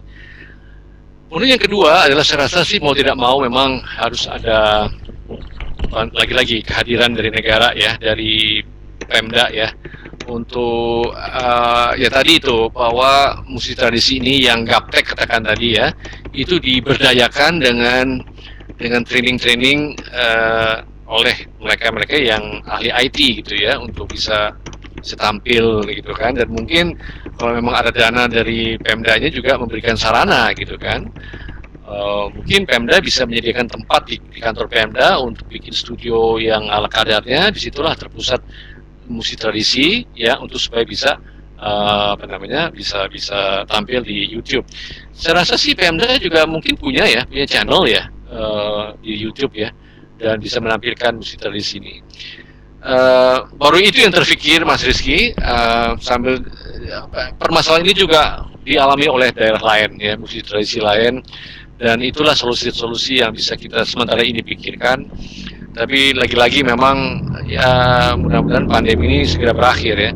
Ada satu gejala ya lain juga, bahwa musisi-musisi musik koplo ya, itu mereka melakukan live streaming dan menghibur orang-orang di Hong Kong, ya, TKI di Hong Kong, di Malaysia, di Brunei, dari Jawa gitu ya. Dan itu peminatnya banyak sekali gitu.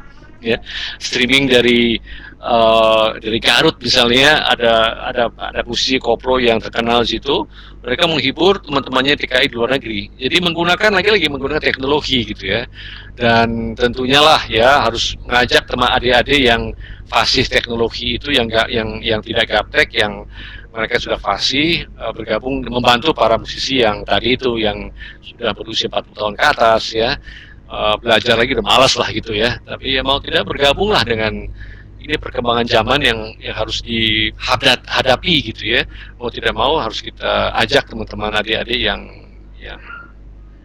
jago IT. Mungkin itu Mas Rizky sementara.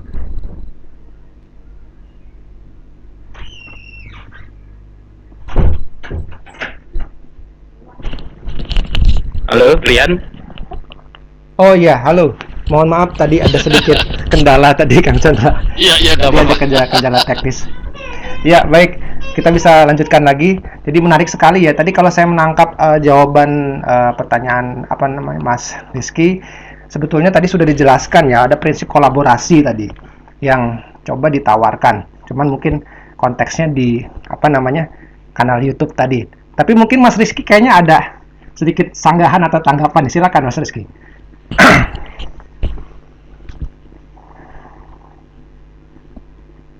Dibuka dulu Mas Rizky, mikrofonnya masih mute.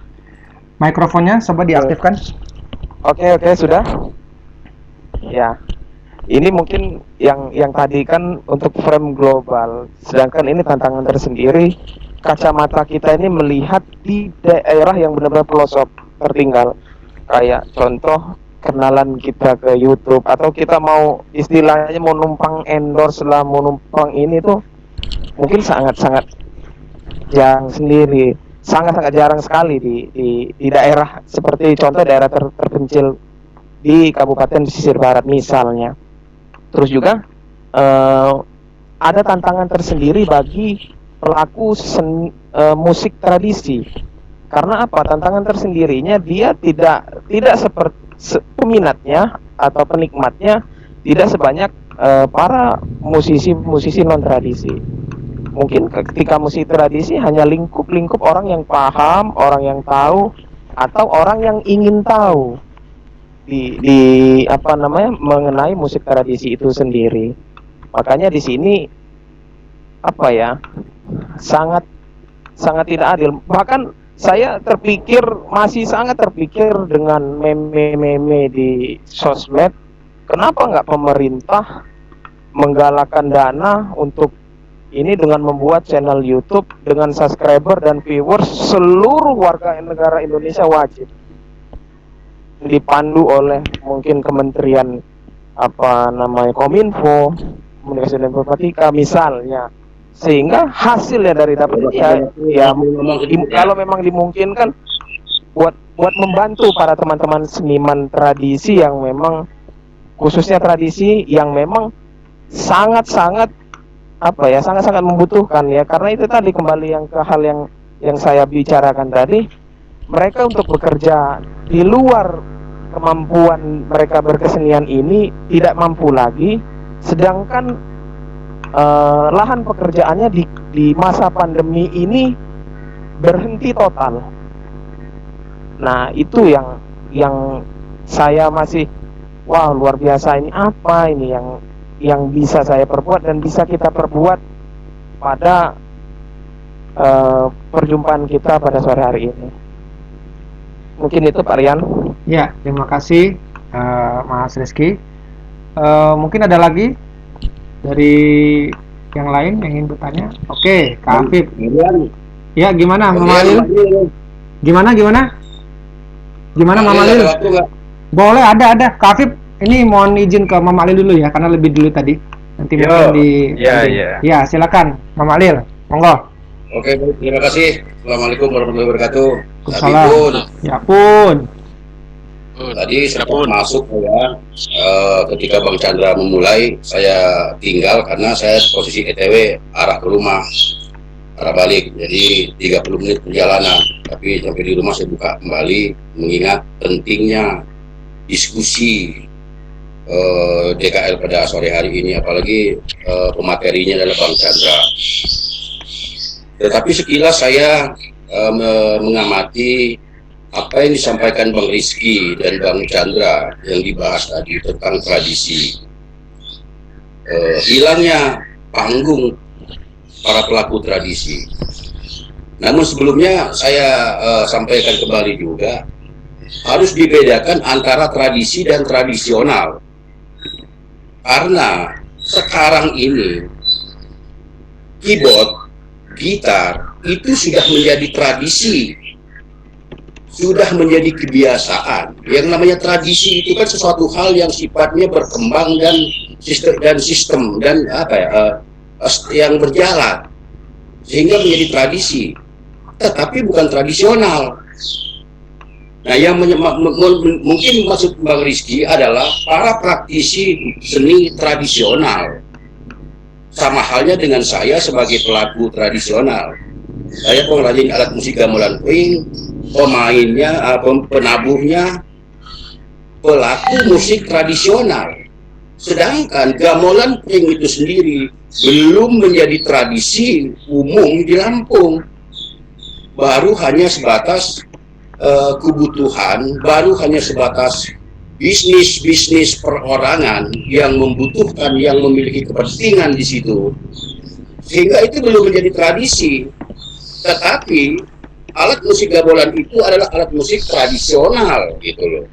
Nah, maksud saya lebih menukik lagi bagaimana alat musik tradisional, pelaku atau praktisi tradisional seperti pembaca sastra tutur, sastra lisan, pemain musik tradisional, pelaku musik tradisional gitu loh, itu diberikan ruang seperti yang disampaikan Bang Chandra tadi.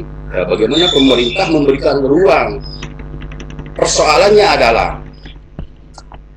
para pelaku seni tradisional ini kurang memahami teknologi.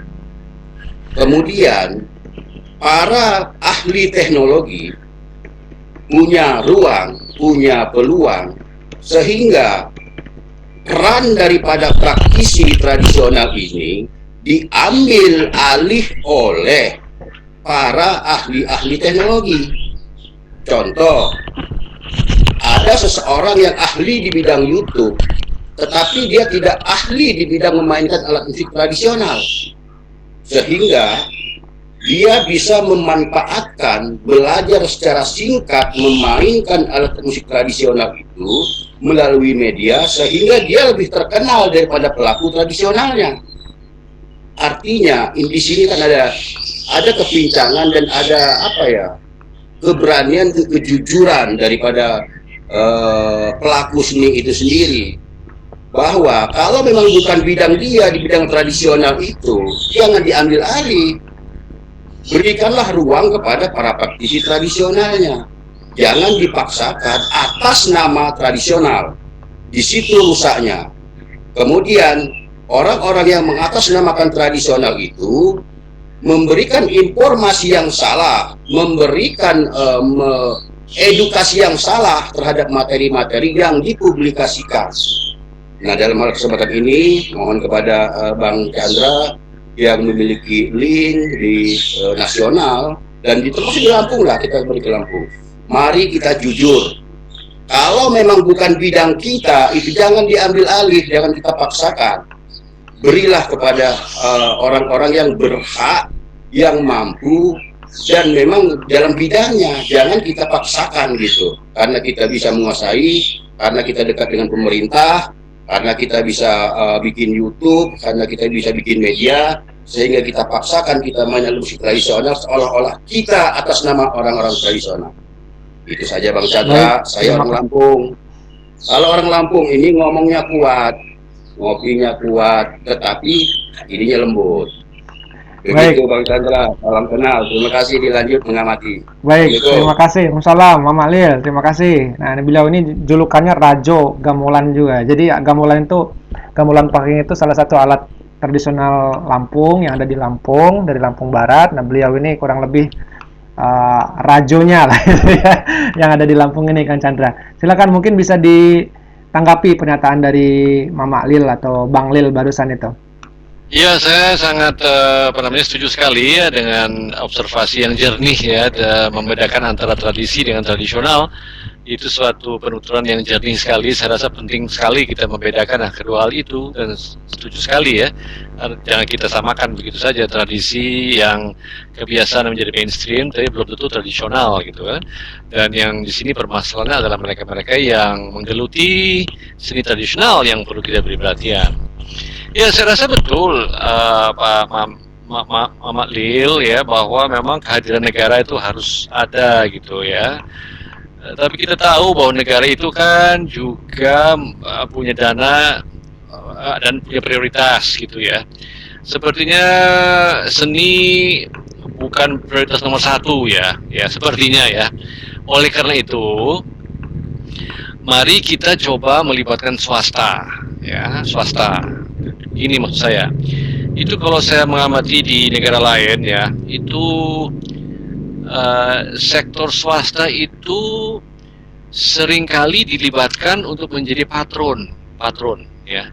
Jadi misalnya lembaga apa perusahaan besar gitu ya, itu mereka punya namanya CSR itu ya, CSR ya, Corporate Social Responsibility. Nah, cobalah kita dilihat di Lampung gitu ya, perusahaan-perusahaan swasta yang saya yakin pasti banyak ya, para pengusaha yang sukses gitu ya, apakah dia kelapa sawit atau anyaman atau apalah itu diketuk pintunya agar mereka menyisihkan dana ya,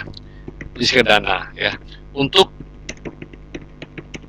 kemajuan seni tradisional di Lampung ya. Dan tapi mereka diberikan juga predikat, mereka diberikan juga penghargaan gitu ya, bahwa mereka diangkat di masyarakat nama mereka, sehingga mereka menjadi seolah pahlawan seni gitu ya, sehingga bisa memelihara seni. Yang ditujukan dana mereka ya, dana mereka yang bisa dipakai untuk tadi menyewa ahli IT ya, packaging ya musik tradisional ini supaya lebih terangkat lagi gitu ya. Makanya saya bilang tadi di awal, Jepang, Korea itu menarik sekali ya, tradisional itu disajikan dengan bagus sekali, dengan apik sekali gitu ya, detail gitu ya, warna-warnanya cemerlang ya, baju-baju juga nggak luntur, belum nggak ya, jadi lighting ini kan perlu dana semua. Dari mana dananya, ya kan? Ya kalau pemerintah nggak bisa, pemerintah nggak bisa, mari ngajak kolaborasi dengan swasta ya. Kalau di pusat sini misalnya Yayasan Jarum Foundation misalnya ya, itu mereka mengeluarkan ratusan juta itu ya, baik untuk olahraga maupun juga seni ya. Tapi mereka diberi juga penghargaan oleh masyarakat gitu kan, bahwa bukan sekedar hanya jual rokok gitu ya, juga bukan hanya sekedar jual rokok, tapi mereka punya semacam tanggung jawab sosial, kepedulian untuk memajukan bidang-bidang olahraga dan seni. Nah, cobalah di Lampung ya, mungkin diinventarisir dulu ya, siapa pengusaha-pengusaha di situ yang bisa didekati dan diberikan proposal yang profesional ya, profesional yang programnya adalah ini dalam mereka memajukan seni tradisional Lampung agar dikenal nasional dan internasional melalui media YouTube. Ya. Ini salah satu ini saja kiat ya untuk bisa dicoba gitu ya. Kenapa tidak, kan nggak haram ya. Jadi bukan haram untuk mengetuk pintu swasta dan melihat kepedulian mereka bagaimana gitu. Itu tanggapan saya, moderator. Baik, Kang Chandra. Kita langsung ke Pak Agus Afif nih, tadi ingin bertanya juga, mungkin bisa disampaikan Agus, silakan disampaikan langsung, silakan Pak Bagus Afif. Baik, Assalamualaikum warahmatullahi wabarakatuh. Suara saya kedengaran? Terdengar, bagus. Waalaikumsalam. Kedengaran ya? Baik. Menanggapi apa yang dipaparkan oleh Mas Chandra dan banyaknya pertanyaan-pertanyaan yang mengarah justru pada seniman tradisi. Saya pikir itu memang kenyataannya seperti itu, Mas Chandra. Bahwasanya yang sangat berdampak adalah seniman tradisi. Karena seniman tradisi itu kesedihan bukan untuk bukan untuk sekedar cari makan, tapi kesenian adalah bagian dari spiritualis mereka gitu ya. Jadi kegiatan-kegiatan yang ruangnya sempit sekali untuk mendapatkan dana, baik paling cuman untuk proyek pemerintah, terus tampil di pesta perkawinan itu pun tidak semuanya, lalu masuk ke sekolah-sekolah itu pun tidak semua sekolah memberikan ruang pada seniman tradisi. Selain daripada itu ya mereka hanya tampil berdasarkan bagian dari kehidupan sehari-hari mereka. Kondisi yang terjadi di masa pandemi memang bukan hanya mengejutkan teman-teman seniman, pemerintah pun cukup terkaget dan bingung apa yang harus dilakukan terlebih dahulu yang saya amati. Sehingga terkait dengan kebutuhan buat teman-teman seniman, pemerintah pun mencari formulasi bagaimana pemerintah itu dapat mendistribusikan bantuannya dengan tepat sasaran. Kalaupun di daerah-daerah ada dewan kesenian kan sifatnya tidak sentralistik ya, tidak terpusat, sehingga koordinasinya itu sangat terbatas sekali gitu. Dan dalam hal ini antara pemerintah dan seniman itu sebenarnya membutuhkan jembatan, Mas Chandra. Saya melihat di sini ada FESMI ya, FESMI. Itu FESMI itu saya rasa memberikan kesempatan buat seniman untuk dapat FESMI itu dijadikan jembatan antara seniman dan pemerintah. Karena dalam hal ini FESMI ada di pusat ya, sehingga komunikasi dan sebagainya mungkin FESMI bisa memperluas lagi jaringannya ke daerah-daerah. Saya rasa apa yang hadir di FESMI, di organisasi itu orangnya cukup kredibel, cukup bagus secara manajerial, sehingga kami kalau daerah, terutama di Lampung, sangat percaya jika FESMI bisa memberikan menempatkan lembaganya sebagai lembaga jembatan lah antara pemerintah dan seniman. Saya berharap seperti itu. Kedua, kita berpikir bagaimana caranya pemerintah dapat secara cepat membantu teman-teman seniman, khususnya seniman tradisi. Terus terang kalau secara pribadi memang kejadian pandemi ini tidak begitu kaget ya, karena memang kondisinya saya memang banyak di ruang gitu, banyak lebih produksi. Kalaupun membuat lagu ya lagu-lagu mass, lagu-lagu yang kebutuhan orang gitu. Jadi hubungan saya pada dunia job dan sebagainya saya sudah nggak lagi, sehingga tidak begitu tidak begitu membuat saya terkejut. Tapi terus terang pada seniman-seniman yang banyak membutuhkan pemasukan dari job, dari bantuan pemerintah, dari honor di sekolah-sekolah, itu cukup mengejutkan sekali, cukup membuat shock. Itu terus terang saya sendiri merasakan itu. Saya rasa itu dari saya. Terima kasih Mas Chandra. Assalamualaikum warahmatullahi wabarakatuh. Baik, terima kasih Pak Bagus Afif sebagai sekretaris sekaligus TKL ya. Mungkin bisa langsung ditanggapi Kang Chandra, sekaligus mungkin karena mengingat waktu, mungkin itu pertanyaan terakhir ya dari peserta. Nanti dari Mas Chandra mungkin saya juga ada sedikit pertanyaan yang sedikit mengganjal terkait dengan haki tadi dikaitkan dengan musik tradisi. Tapi sebelum itu mungkin ditanggapi dulu yang pernyataan dari Pak Bagus Afif. Silakan Kang Chandra. Ya, bagus sekali Mas Bagus Afif, jalan pikirannya dan sepertinya memberikan amanah lagi kepada FESMI untuk menjadi jembatan gitu ya. Memang tidak mudah ya. Lagi-lagi seperti saya katakan, pemerintah ini kan lagi pusing minta ampun mengatasi pandemi. Tapi seperti saya selalu katakan begini ya, Memang sekarang yang perlu memberikan perhatian adalah mereka-mereka yang di garda depan, yaitu nakes ya, tenaga kesehatan ya. Mereka yang diutamakan sekarang agar supaya mereka bisa bertahan dan masih tetap berjuang di garda depan melawan pandemi. Tapi saya juga katakan kepada pemerintah bahwa pemerintah, waktu saat-saatnya ekonomi kita lagi bagus ya sebelum pandemi, itu siapa yang berjasa? Yang berjasa kan sektor pariwisata dan seni, ya kan? Pariwisata adalah salah satu sektor yang paling tinggi menyumbang kepada pertumbuhan, gitu kan?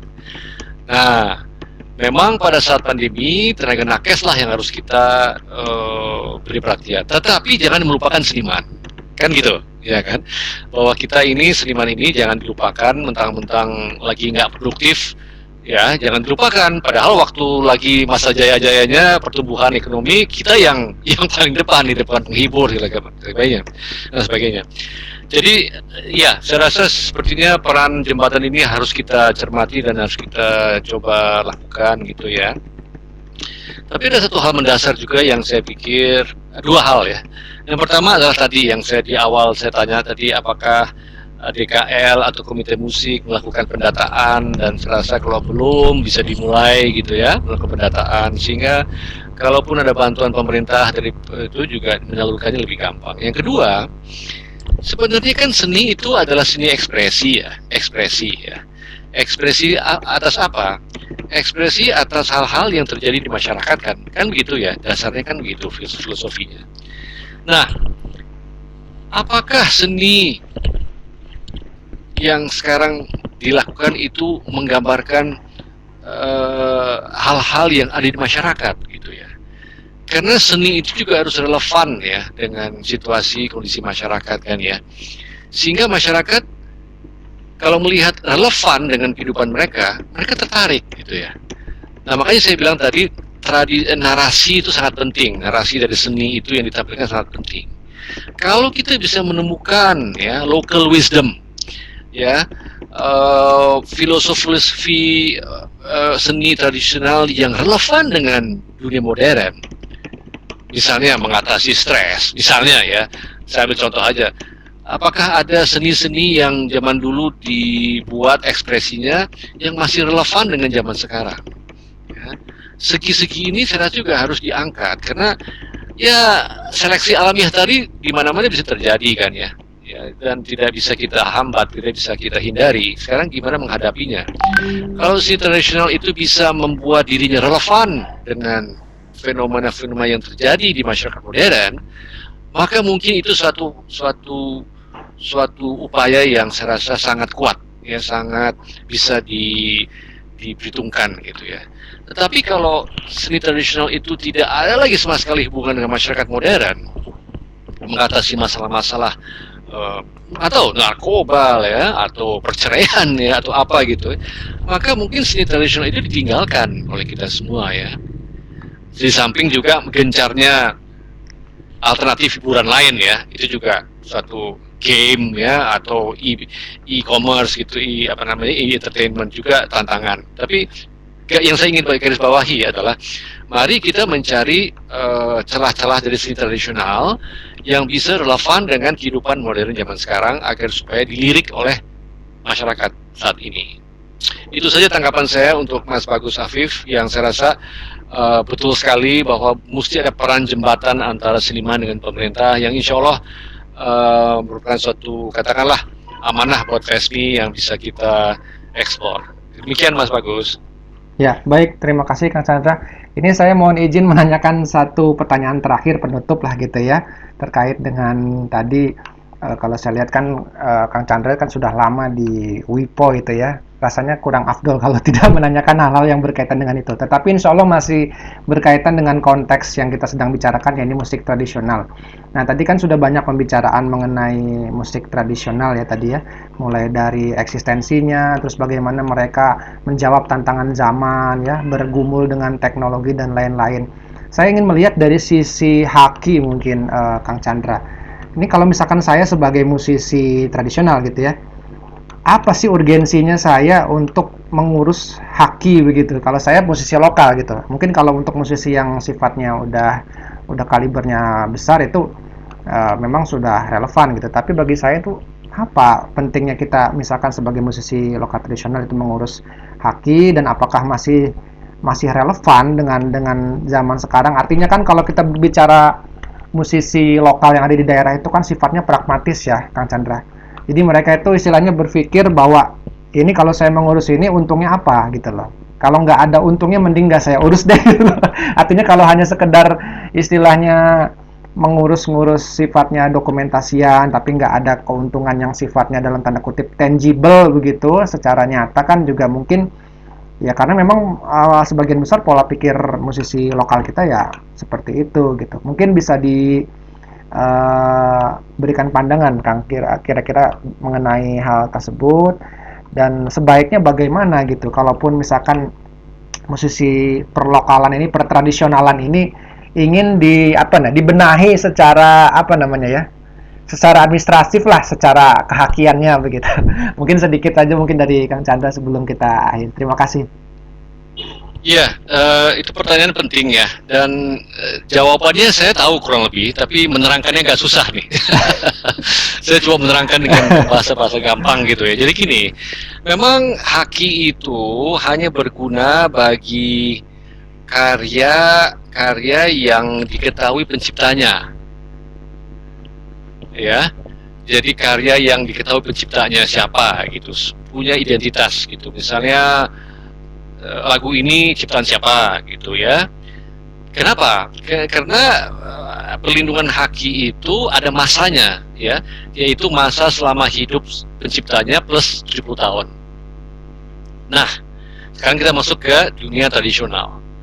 Dunia seni tradisional itu kan sebenarnya turun-temurun ya. Sudah tidak ada lagi pemilik hak ciptanya maupun pemilik hak terkaitnya gitu. Ya, jadi susah. Ya, sepertinya ada disconnect, ada keterlepasan antara dunia haki dengan karya tradisional. Bagaimana menjembataninya? Menjembataninya adalah begini. Kalau sebuah tari terkenal di Lampung tradisional apa misalnya gitu ya, namanya apa begitu ya, itu kan sudah turun temurun. Tetapi kalau dibuat pertunjukan dan pertunjukan itu direkam dalam video, maka video itu mendapatkan perlindungan haki. Jadi bukan tarinya, bukan tari tradisional yang dilindungi, tapi pertunjukannya yang dilindungi. Jadi kalau ada videonya, ada filmnya, ada cuplikannya, ada videonya yang ditampilkan di televisi, ya, videonya itu, kalau ditayangkan itu harus seizin dari si pembuat produksi itu. Nah ini kan Mas Bagus Afif kan melakukan produksi, ya. Jadi kalau misalnya itu selalu setiap produksi harus sebaiknya ada namanya siapa, pembuatnya, penari-penarinya siapa saja, sehingga nanti kalau dipakai orang lain, dipakai oleh televisi swasta dengan komersial, dengan iklan-iklan, itu bisa meminta kompensasi. Karena dalam undang-undang mengatakan kalau menggunakan produksi orang lain itu harus izin. Nah, di sini saya mencoba, ini makanya saya bilang agak sukar menjelaskannya. Yang dilindungi itu bukan tariannya, tapi produksinya. Sehingga disinilah relevansinya antara haki dengan musik, dengan seni tradisional. Kira-kira itu saya mencoba menjawab. Mungkin agak susah tapi mudah-mudahan dimengerti. Iya, tapi sebetulnya masih nyambung juga ya Kang Chandra dengan apa yang kita bahas tadi. Artinya kan kalau kita kaitkan masalah kita kan sebetulnya di teknologi nih, masalah musisi lokal ini kan. Tapi kalau misalkan literasi teknologi bisa ditingkatkan, kan secara tidak langsung produksinya pun juga meningkat kan begitu ya. Iya. Makanya saya bilang tadi kan pentingnya pendataan kan. Siapa, apa karyanya apa, dan ini bukan hanya musik, tapi juga tarian, drama, dan sebagainya. Makanya di luar negeri itu mereka rajin betul ya membuat database gitu ya, database ya, siapa, apa, di mana, kapan. Nah ini data-data yang sangat penting, sangat penting. Itu aja Mas Rian. Ya, baik. Berarti masalah literasi digital ini memang sekarang sepertinya sudah tidak bisa diabaikan lagi ya. Harus mulai dipikirkan gitu ya oleh semua kalangan masyarakat termasuk musisi atau seniman. Baik, Kang Chandra, kita sudah ada di penghujung acara, tapi sebelum saya tutup secara formal, saya akan coba jelaskan lagi simpulannya, poin-poin besar apa yang kita diskusikan selama kurang lebih 1,5 jam tadi. Yang pertama tadi ada sebuah penekanan mengenai pendataan atau inventarisasi mengenai apapun ya, entah itu berupa karya atau mungkin data seniman dan lain-lain yang ada di Lampung atau di daerah, sehingga ketika kita ingin mengupayakan sebuah bantuan atau program-program itu bisa tersusun dengan rapi begitu ya. Kemudian yang selanjutnya masalah berkaitan dengan pengkaryaan itu adalah packaging dan narasi. Nah, memang ini masalah terbesar kita nih. Artinya ada orang yang tadi mungkin kata Mama Alil tadi pintar untuk bikin video, tapi tidak pintar untuk bermain ataupun sebaliknya gitu ya. Jadi masalah narasi ini penting. Ada orang yang pintar bermain, tapi juga dia juga harus tahu ilmunya, estetikanya bagaimana, termasuk packagingnya, mengemasnya. Jadi kalau hanya ingin dinikmati di Lampung saja, tentu kan lingkupnya lebih kecil. Tapi kalau kita ingin dinikmati seluruh dunia, tentu kan harus ada produksi atau pengemasan yang itu layak untuk ditonton oleh berbagai pihak begitu ya. Kemudian juga terkait dengan gap atau kesenjangan antara literasi digital tadi, antara seniman dan penguasaan teknologi tadi juga penting ya untuk mulai sekarang kita berkolaborasi. Nah, tadi sudah dijelaskan oleh Kang Chandra juga ya. Jadi kata kuncinya adalah kolaborasi, bergotong royong kalau secara bahasa Indonesianya lah begitu ya. Jadi kita harus mulai bergotong royong. Ayo kita antara generasi yang lebih senior dan milenial, kita saling bergotong royong dalam misalkan kalau katakanlah kita ingin membuat konten ya sesuaikan dengan porsinya. Jadi yang ahlinya di musik tradisional silakan mengembangkan musiknya, lalu tetap nanti didampingi oleh masyarakat yang melek digital atau digital native tadi, sehingga kolaborasi ini bisa menghasilkan sebuah karya yang luar biasa. Dan untuk informasi juga sebetulnya sudah ada beberapa karya-karya lokal kita, khususnya di Lampung, yang itu sudah alhamdulillah merambah ke dunia digital yang pasarnya sudah dimarketkan secara luas gitu, Kang Chandra. Jadi mungkin bisa ditelusuri nanti di kanal YouTube atau semacamnya.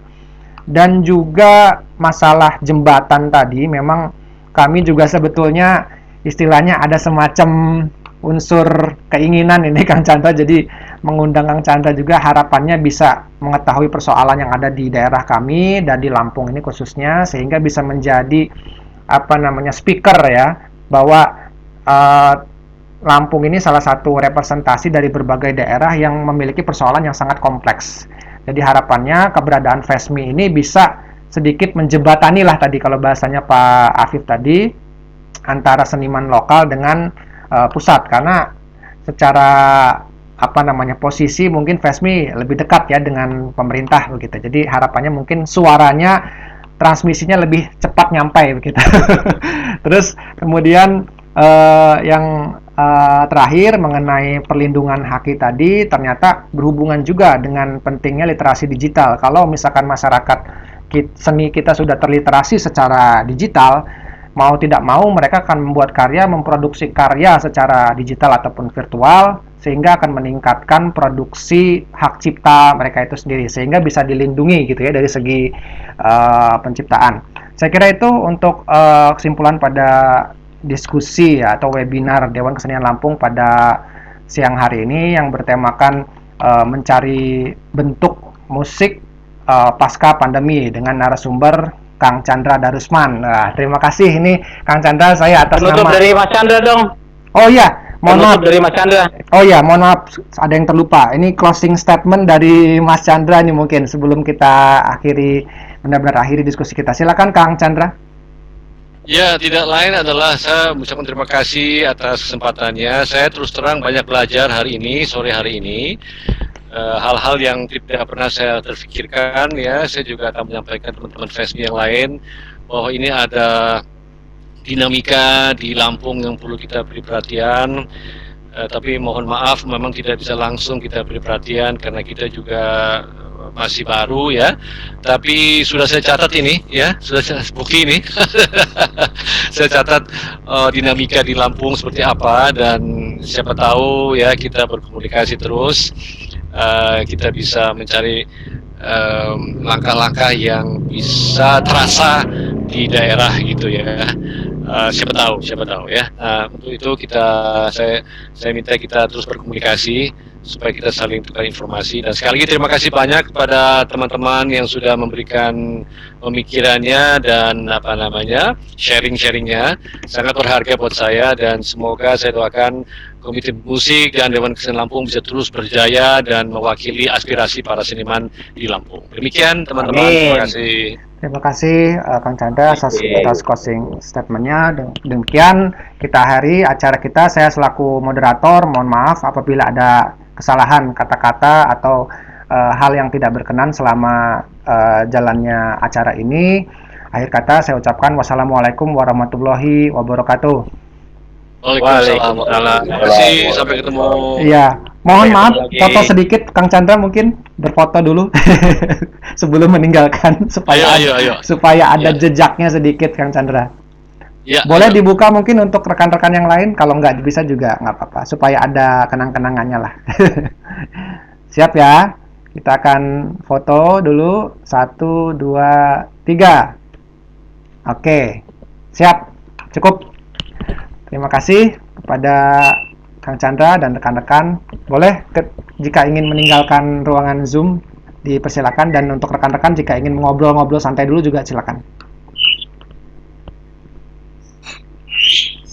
Ya, ngobrolin apa? Ngobrolin honor belum ini entah kapan 2021. Udah lah. Sementara dia penting badan